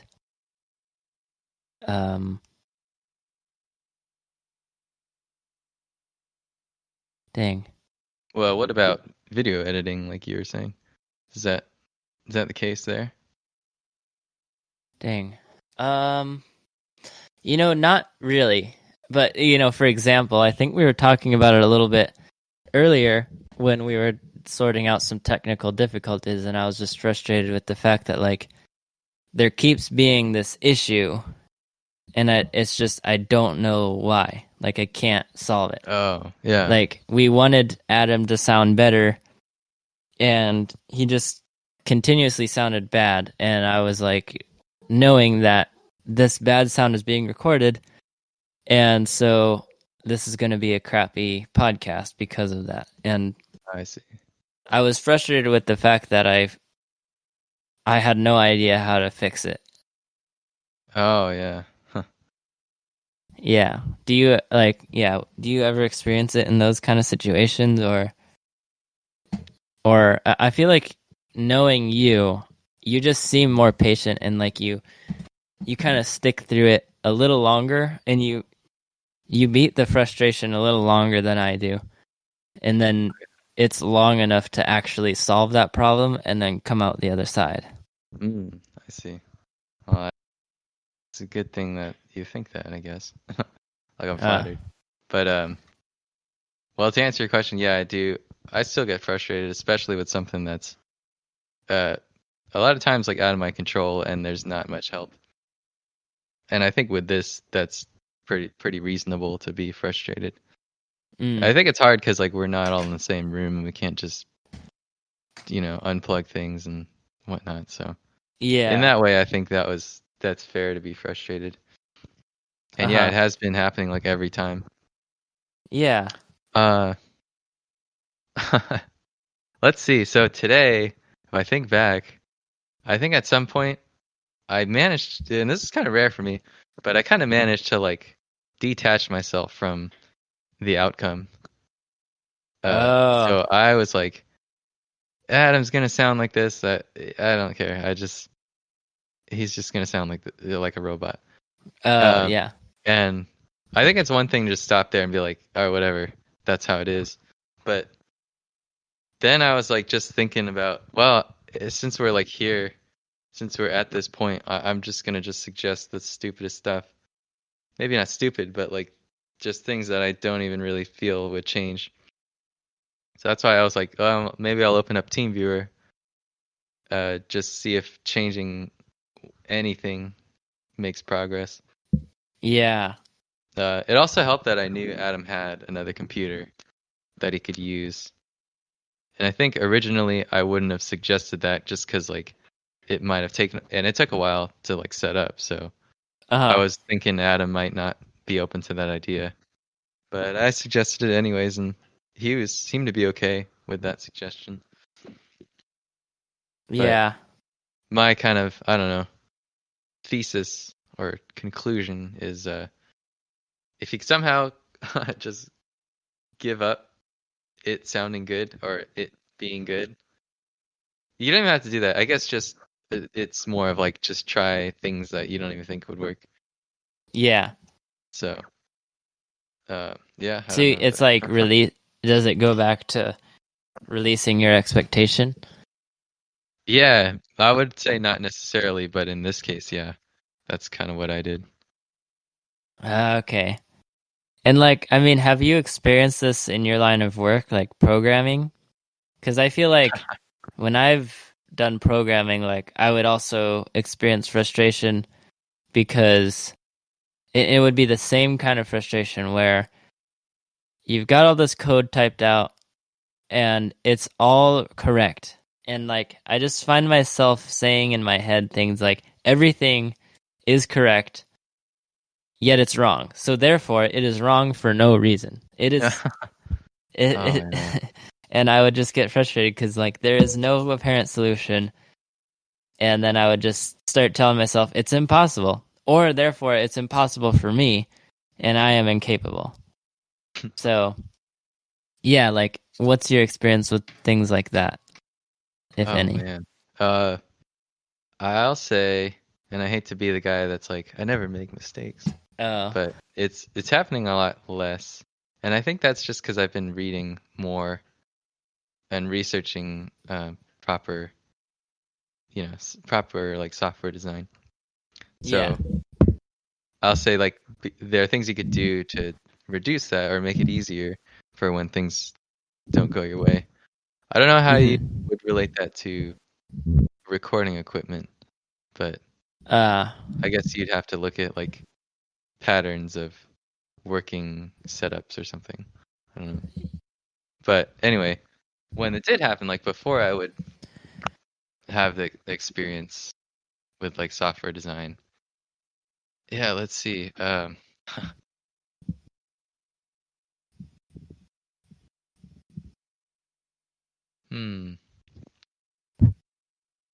It's kind of hard to think of that kind of. So you're let me try to get some more direction. You're asking how did I like troubleshoot, or what is it that you wanted to know? More like, did you experience frustration ever, and how did you overcome it, or what was it like when you experienced it, and how long did it last, and so forth? Yeah, I definitely had my fair share of frustration. Yeah. That came from like technical sources. Mhm. And luckily a lot of this stuff is like online and you can usually find what you need. So Mm. that was like the first place I'd start, is to go go and see if someone else has the same problem. But I think Mhm. you're asking when that's not an option. Kind of, yeah. Like for me, I would often look for the answer and still not find it. Okay, yeah. So sometimes in that case, well, this is just speaking.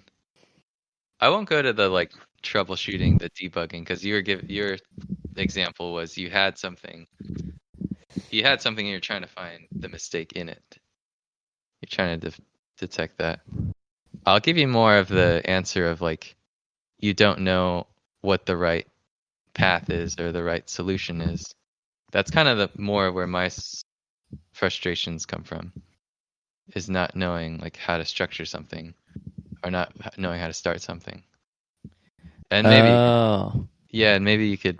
I'll see if I could tie that into starting with something and trying to fix it, which seems pretty specific. But um, one thing, I guess I have a couple like little tips that I've accumulated.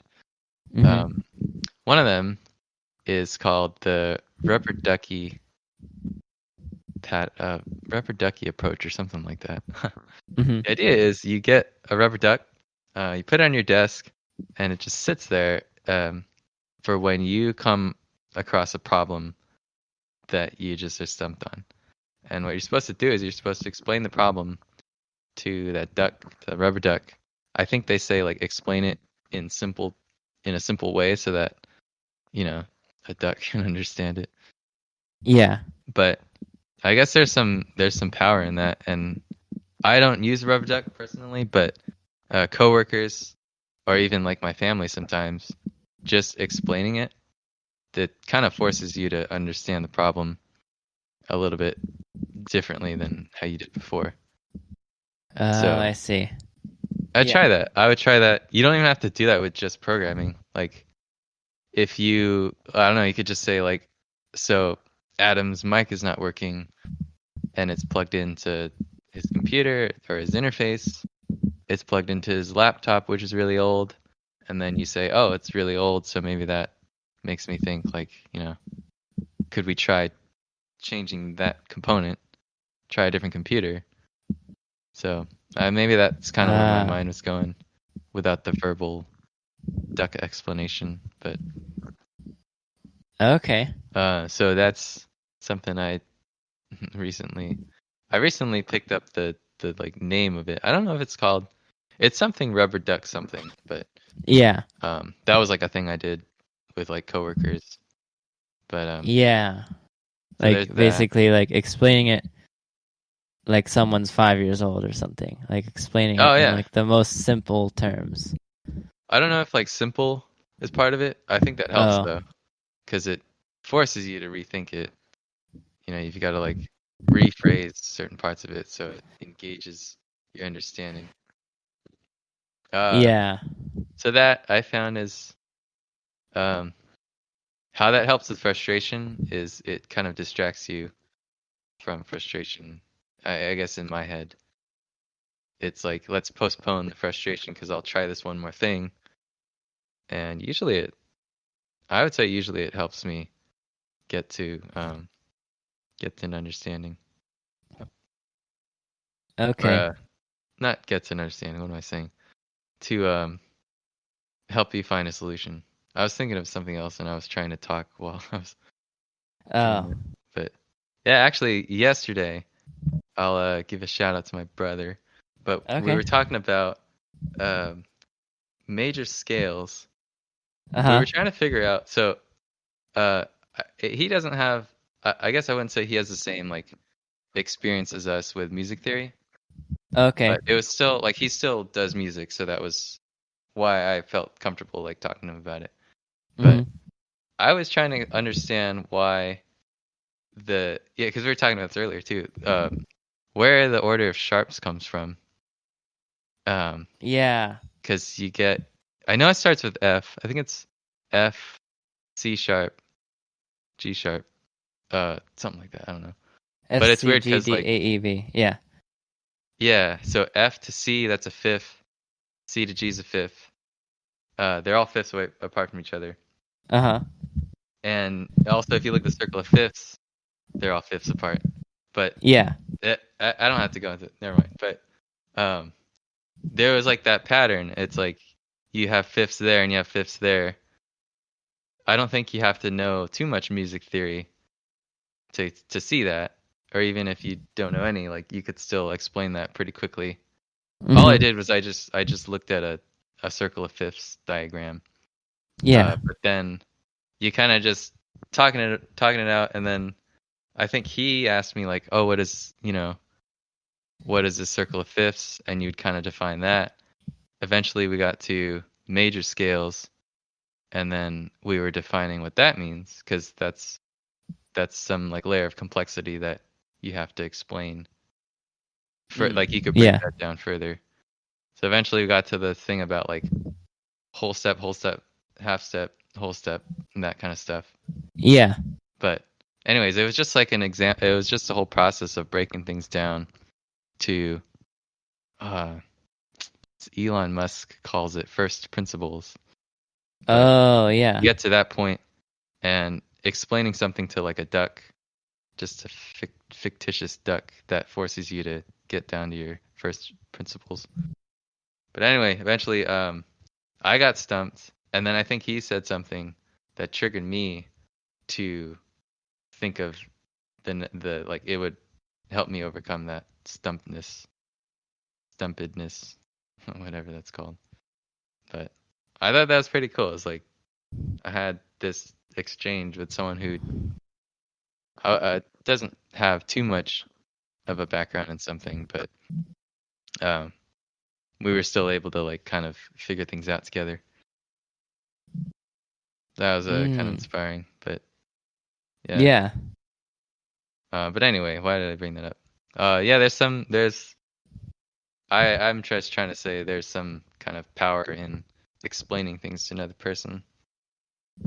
Yeah, and especially if they're not the same like level or experience with you at the certain thing, because then you have to like rethink. It's not just regurgitation, it's you gotta rethink how you're gonna, it's like rephrasing.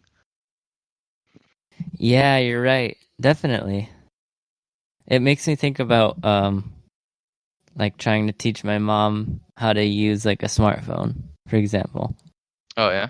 It's actually pretty interesting, and I've thought about it a lot since I've tried, because she just hasn't really understood it for years. So I decided to like really try to help her and kind of like implement all that I know about how you learn something, and then how can I teach this thing, because she doesn't, like, the interesting thing is, like, she doesn't have, sorry, back up a second, like, my first computer science teacher said something that really stuck with me, saying, like, common sense is not all that common in programming and in everything. Like, we think that something's common sense, but, like, you realize that's not true for everyone. And that's what I realized, like, teaching her these things. Like, isn't it common sense that that's a button? Not necessarily. Like, isn't it common sense that that is how you exit an app? Not necessarily. So, like, it's interesting, yeah, how you have to like really explain something in those simple terms, or like to a rubber ducky, like you're saying, or something, like to really just explain it step by step. Like, you really have to kind of reevaluate how you understand something and really like analyze it, or try to see it from that other person's perspective. And it's interesting. Yeah. Is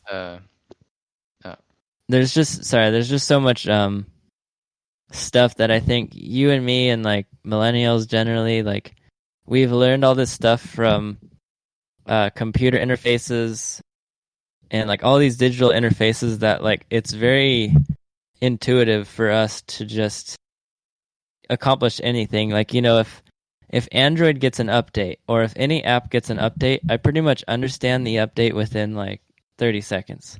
Yeah. Because I realize, okay, that button's moved over there and this is now a menu and this is now this. I get it. I get what's new features and all that. Like, whereas like maybe like my mom, it would just completely be like, well, now I have to learn everything from point zero again. But yeah, there's just all this intuitive interface stuff that you and I, it's just like common sense to us, but it's not like for everyone. Right. Yeah. So kind of knowing that, and it sounds like you're saying you have to know that going in, just to have the patience.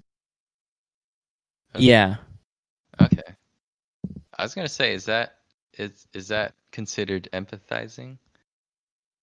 It's a good question. Is it?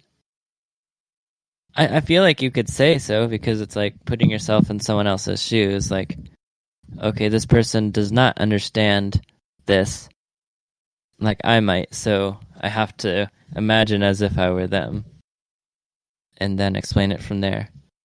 Yeah, that's something that I think like great educators are pretty good at doing. Yeah, that's true. And I think empathy might also play a role in your patience. Like, if you have that empathy, your patience will last longer. Because, yeah, you're willing to, like, feel how they feel and understand that they just don't understand, like, all these things that you've accumulated over the years. Right, yeah. Yeah. That's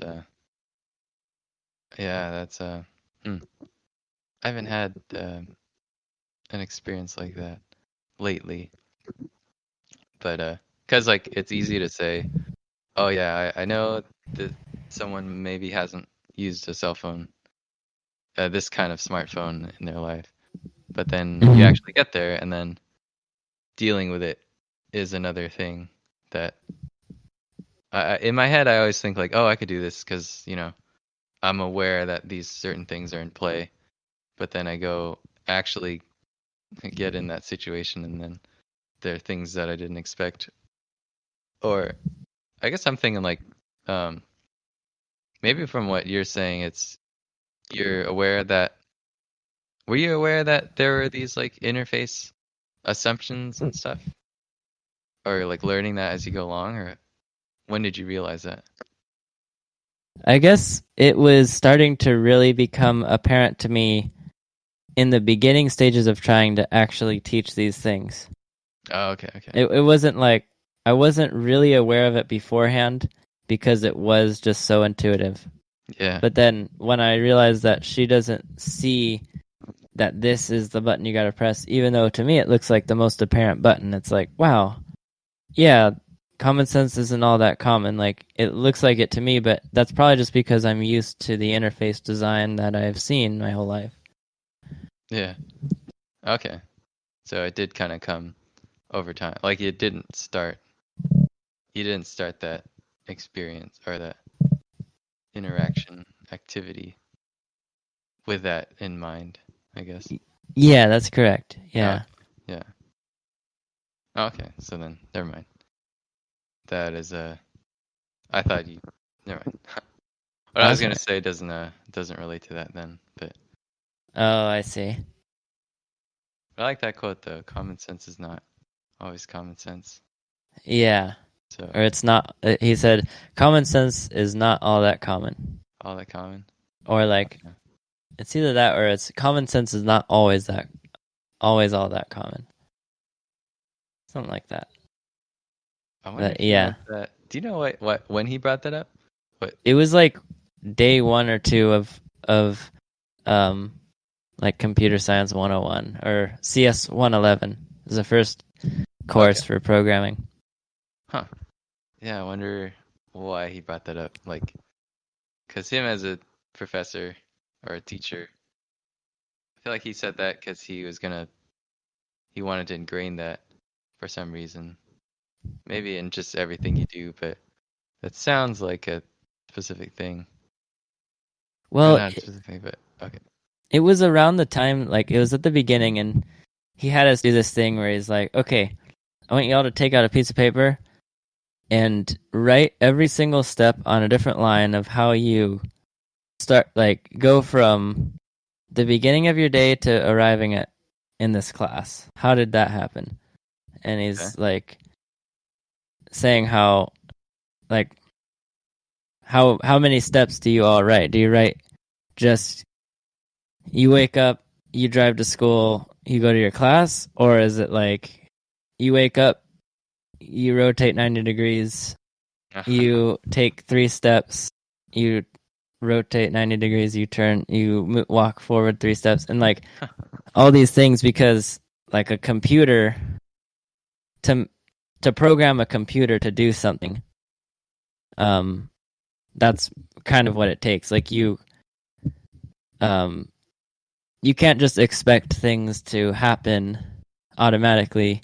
Like a programmer's job is to make everything explicitly like clear. So I think he said that it was somehow related to that. Maybe like how, yeah, when you're programming, you just have to write every single step so that the computer can perform like a function. Because it's not just like common sense. Oh, I see. Okay. I don't know. It's kind of like hazy for me. Yeah, that sounds like it was a long time ago. Yeah. But okay, let me see if I could try to tie things back. Yeah, we were talking about just ways to counter frustration. So yeah.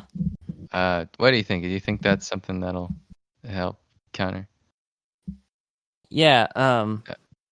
With the whole duck thing, is what I'm saying. I think that's a useful tip for sure. Okay. And I will try that too. Just how, like, yeah, when I encounter like a new problem, like. Oh yeah.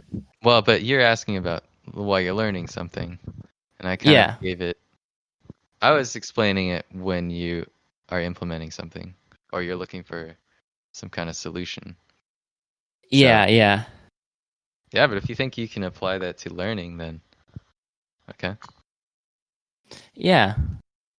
I mean, yeah, just like hitting like an obstacle, like while learning something, and then, or just, yeah, making something work, like. Yeah. Yeah. How about while you're learning something, your rubber duckies are your study groups. If you have people to study with, you can. Oh yeah. It could be that. Or get a rubber ducky. Just explain it. But it is helpful to have like classmates and them studying exactly what you're studying, and then they can like correct you if you're wrong or that kind of thing. Yeah. Another one I was gonna say was just don't be afraid to just get up and like walk around for like 5 minutes. Yeah, just like take a break. Yeah. Yeah, definitely. I didn't do enough of that, I think, growing up, but I try to do that more now. And that's it's surprisingly, I mean, that seems cliche, but you sit back down and you kind of just your mind's at least more clear, but it's it's helpful for me at least. Yeah. That's true. Mm-hmm. I think that helps me as well. And I just kind of forget that is like a real like solution sometimes. But yeah, you're right. For sure. I think it's hard, especially in like a work setting, to just be like, I'm just gonna leave for 5 minutes. Oh yeah. But sometimes you gotta do it. You gotta. Oh yeah. My advice is to not let people at work compromise quality. I guess I don't know how to phrase it, but that was something I kind of learned I don't want to say the hard way, but learn over time is like you have to be able to say no. And in your case, learning something. Just if you have to, like, let's say you wanted to learn something. Oh, how about this? Because I had this issue the other day. Yeah. Uh, FL Studio, right? That's a really complicated thing. And usually Yeah. I just want to get my song finished as soon as possible. Uh-huh. But uh, in some cases, it's like I want to do this thing. I want to use this plugin that I've never used before. Mhm. Because I need that whatever effect. But it's just like it's I don't know how to use it, and it's like really scary. So Yeah.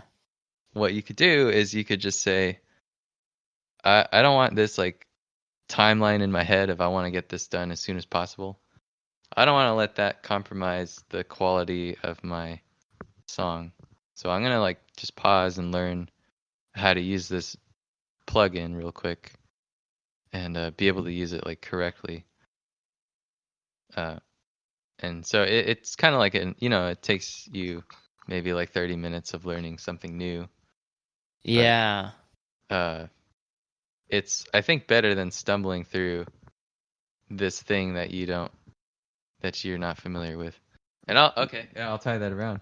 If there's some concept that you don't know, I think it's if you're like reading, let's say you're like reading a textbook, and there's some concept that you don't really know, but you just see it coming up a lot. Mhm. Just take a couple seconds and go define that or go look that up real quick, which I think people do. I don't know if people already do that, but Yeah. sometimes it's like you want to get something done or you want to get through something as quickly as possible, but you kind That's of true. gotta say, hold on, let me do. And I did that earlier with Adam. He kept saying grace, and I I wanted to make sure that I knew what grace meant. So Ah, yeah. yeah. I actually really like that. I think that's a great attitude to have. Like, you just have to actually ask yourself, like, what's more important? Getting this done right now, or actually, like, learning something new and improving your ability? Mm-hmm. Like, and maybe it's getting it done right now, or maybe it is learning it. You just have to evaluate that. And once you make the decision, then you can let go of, like, your frustration. Be like, well, maybe the quality doesn't have to be that next notch up, and I go with what I know and I just bang this out. Or maybe it's I learned something new and I'm happy about that. When you said something about, I already forgot. It was like 10 seconds ago, but Oh. um, you're saying something like, well, what I thought it was is if you decide to take the time and learn something correctly, Uh-huh. you don't have that burden of wondering if you did, or like knowing that you kind of just faked your way through, for example, using a plugin that you didn't know how to use. Yeah. Is that okay? I think that's valuable, is not knowing that the finished product was based on rushing through it. I think Yeah. that's a nice thing. Even moving forward, it's like you don't have to wonder like, oh, should I have done that properly? Yeah. So it's like less weight on your mind. Yeah, that is true. So yeah, that's a valuable thing. But what I was Definitely. saying is like it's hard, and if you're in a conversation, it's hard to just say, oh, can we stop and or like let me look that up, kind of thing. So it Mm. takes, I guess, practice maybe to figure out how to do that. Uh-huh. I'd say for me, it just takes not practice per se, just um, I don't know. I'll just say not given a F, whatever that skill. I don't know what the skill of that is, but do you know what the I'm trying to word think. for It's yeah, what is it? It's like confidence maybe? I feel like awareness goes in there somehow because you're like it's like you hit some kind of a roadblock where you're like, okay, I don't fully understand this, and time is of the essence, I think. So then to make that decision of evaluating what's the more important thing, it required like awareness to even like ask yourself that question. Oh, okay. Yeah. I think. So maybe it is like awareness. Well, awareness for yeah. thinking that. But then to say that you don't want to follow this timeline that you've set. Or even if you're in like a work environment and you actually have a real timeline and you have to, you have like a upcoming release or something, being able to say, oh, screw this timeline, this needs more time than we actually what is it allocated.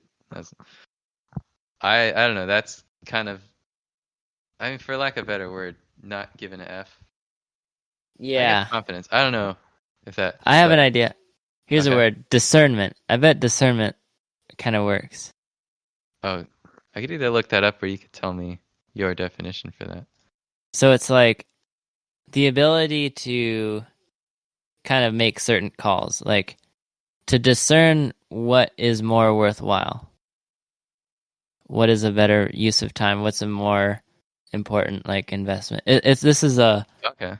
It's a term you can use in a lot of situations, but like someone would say it takes discernment to know like if you should, I don't know, end a relationship or keep going. Like that's discernment because the answer is not like set in stone.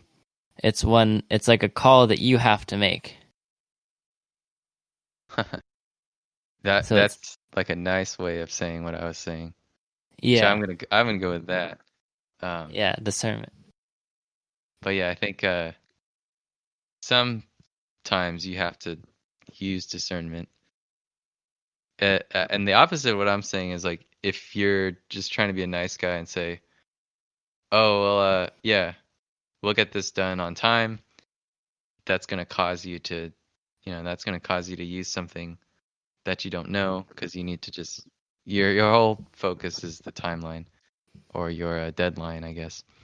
Yeah. But the discernment part is like something, because I think when you start a job, or at least for me, it's like you want to make everybody happy, and of course you should ideally, but there is such thing as like code rot or like technical debt, stuff where it's like if you go too fast, then it's gonna be, if you try to please people now, you could potentially like displease even more people later. So you have to, I don't know. I don't think people think about that. So that's where like discernment comes in. You have to make the right call. Yeah. Yeah, So, that is a big one. I like that word. I'm gonna try to use it. I wish Adam was here because it's like a biblical term. Oh, okay. Like he would probably say that, you'd pray and God gives you the discernment to make the right decision in your life. Okay. Because oftentimes we have to make decisions that are not easy and they do not seem clear. So that's where like discernment, that's like what that means. It's like your ability to make decisions. I see. Discern. I want to know like the roots to that. Yeah, you should look it up. Etymology. Yeah. Okay. Sometimes I mix it up with differentiate. Differentiate. Oh, yeah. Because it's like discern between this and that, or differentiate between this and that. But you can kind of use it in these different contexts. I'll look into it. I'll go read up on it. Yeah.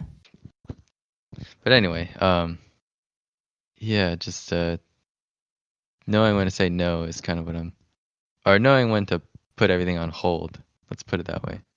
Yeah. Because I think first principles. Go look up first principles. Oh yeah, first principles. Okay. Elon Musk's I don't know. I think he kind of like popularized it, but Yeah. yeah, I was actually thinking of a. Well, okay, yeah, I was thinking about making this like learning platform that's Uh-huh. based on the whole concept of first principles, and Wikipedia kind of does it, but I Okay. think it could be done even like more so than they're doing it. But you know how like Oh. you go to Wikipedia, you read something, and there's probably like a million things in there that, well, maybe not a million, but some things in there that you just don't understand. So you click on them, Yeah. and it'll be like underlined, and so Yeah, you it's can like click it's on it. linked to it. Yeah, and then Uh-huh. you go to that. For me, I don't know if you have this, but like a lot of stuff in that second article is also something I don't know, so I have to click into that, Yeah. and you keep getting deeper. Eventually, you'll come back, but then you might go down another. So it's like this tree of different definitions, I guess, concepts. Uh-huh. But that was the idea. I think like the way people learn math or physics, I think it was with physics, it's just a lot of that. It's like you have this formula. Where did this formula come from? Well, that just, it's derived from this other thing. Uh, and then where does that thing come from? But it's just all these derivations that eventually you get to some really simple things.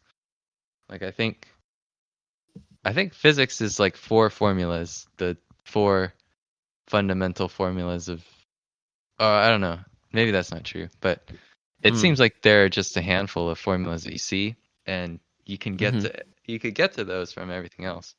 So the idea was I wanted this platform for you to be able to keep going down deeper to these first principles. So Elon Musk calls them, Oh. Yeah. but they're the like very smallest level of understanding for that field. Wow. But the thing about Wikipedia is you have to click to a new page, and it takes over your whole screen because it's a new page entirely. But if you could kind of keep things on the same page, I'll have to draw it out. But I imagined it as like it would split your screen in half or something like that, and it would just kind of keep building to the right side of the screen, and you still see Whoa. your path, like you see how you got there, but everything is, yeah, you get to see everything on screen, and then you start closing things and you come back to where you started. So, but Wow. that was my idea of it's like, I don't know, first principles based learning. But I don't know if it'll work, but that was my idea a long time ago. That's a great idea, I think. That's actually really interesting. I'm like, you painted a interesting picture in my mind, actually. Oh yeah, what, like, of the platform or something else? Yeah, like Oh, like okay. how would that interface look? Like, would it look like almost like, in an Android phone? No, no, it's also on Apple. They just have their own ways of doing it, but it's like you have all these different apps and you do a certain gesture or you press a certain button and then it shows you all the apps that you have.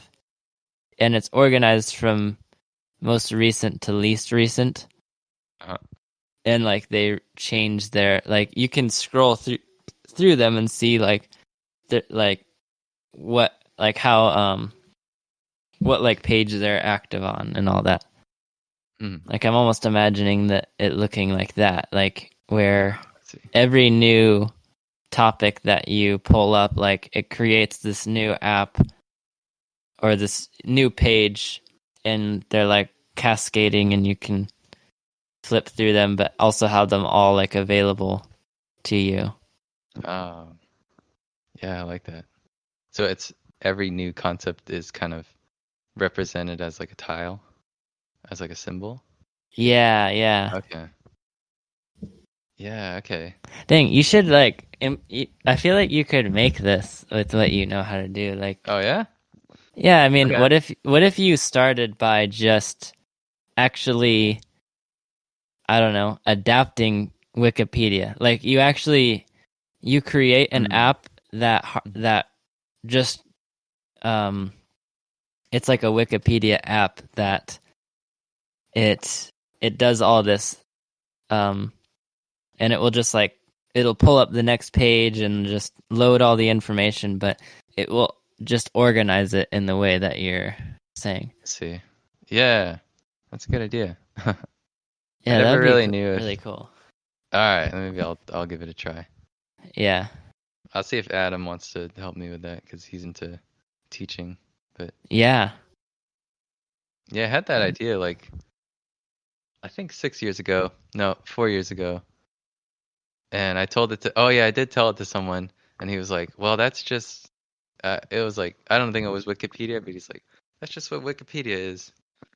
Something like that. Oh, I So see. kind of dropped it. But then I heard about Elon Musk's first principles. I don't want to say it's his thing because I don't know if it's his thing, but the whole concept of first principles, I was like, oh, that's related to that thing I thought of a long time ago that someone thought was a dumb idea. Yeah. But So where do you start? Do you start from the complicated thing that you don't understand, and then you keep moving in the direction of simplicity? yeah, that's how I imagine it. I Okay. was thinking you could start anywhere, and Oh. you could always go more simple, but I guess you could have an option to go more complex. I don't know Uh-huh. how that'd look, but yeah, I guess you could do that. Yeah. Okay, yeah. You ever see like I don't know if you ever see like Java APIs online. Uh-huh. Well, they'll say, here's this class and you can see what subclasses or like what uses this class, but something like Yeah. that. I don't know. Yeah. Prototype it. I've definitely seen that. Like the string class. Yeah, Yeah. yeah. Subclass of object or something. Mm-hmm.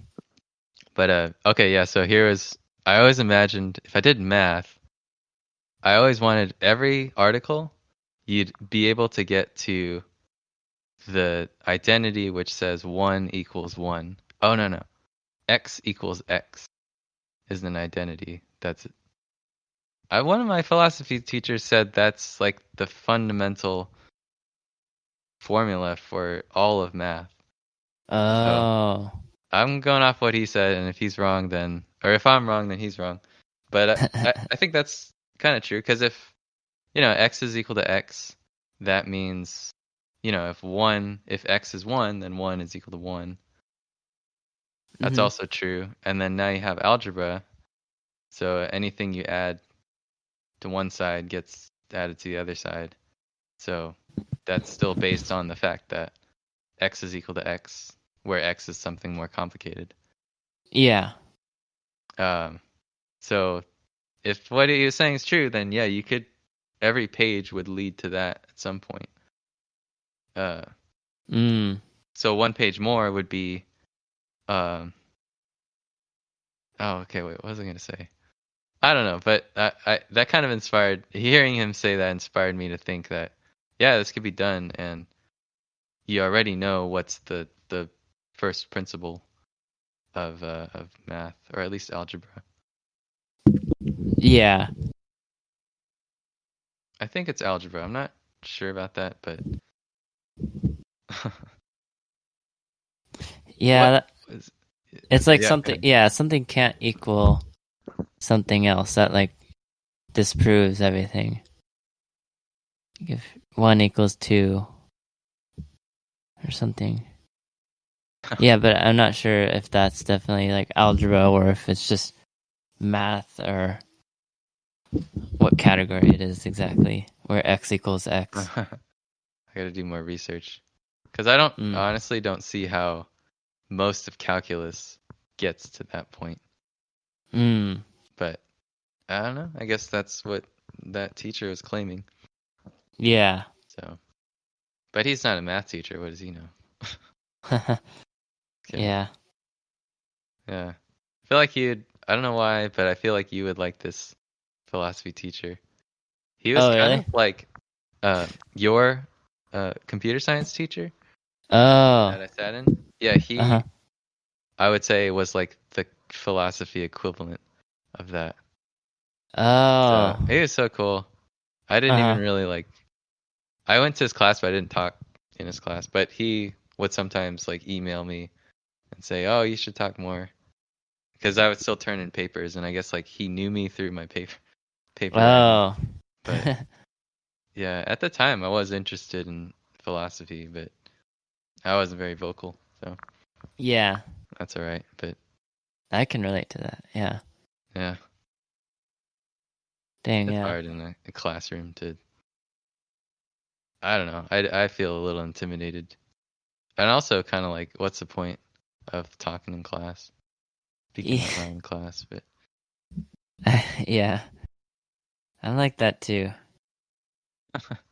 Yeah. Sometimes I wouldn't like how like introverted I would be in a class because I would see that other people like because they're more engaged or they're not necessarily more engaged with the material because I would be really engaged sometimes but just wouldn't talk. But they would seem to like make more friends out of it and just kind of be enjoying it more just because they're like talking more and sharing these ideas.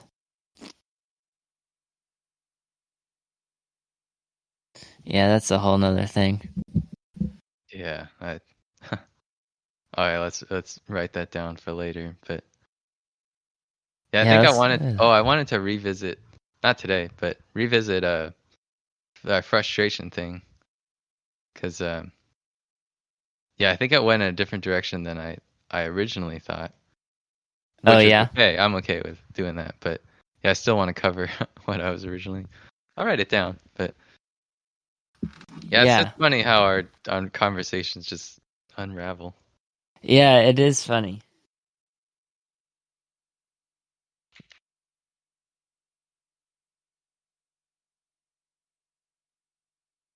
There we go. I wrote it in topic ideas. What?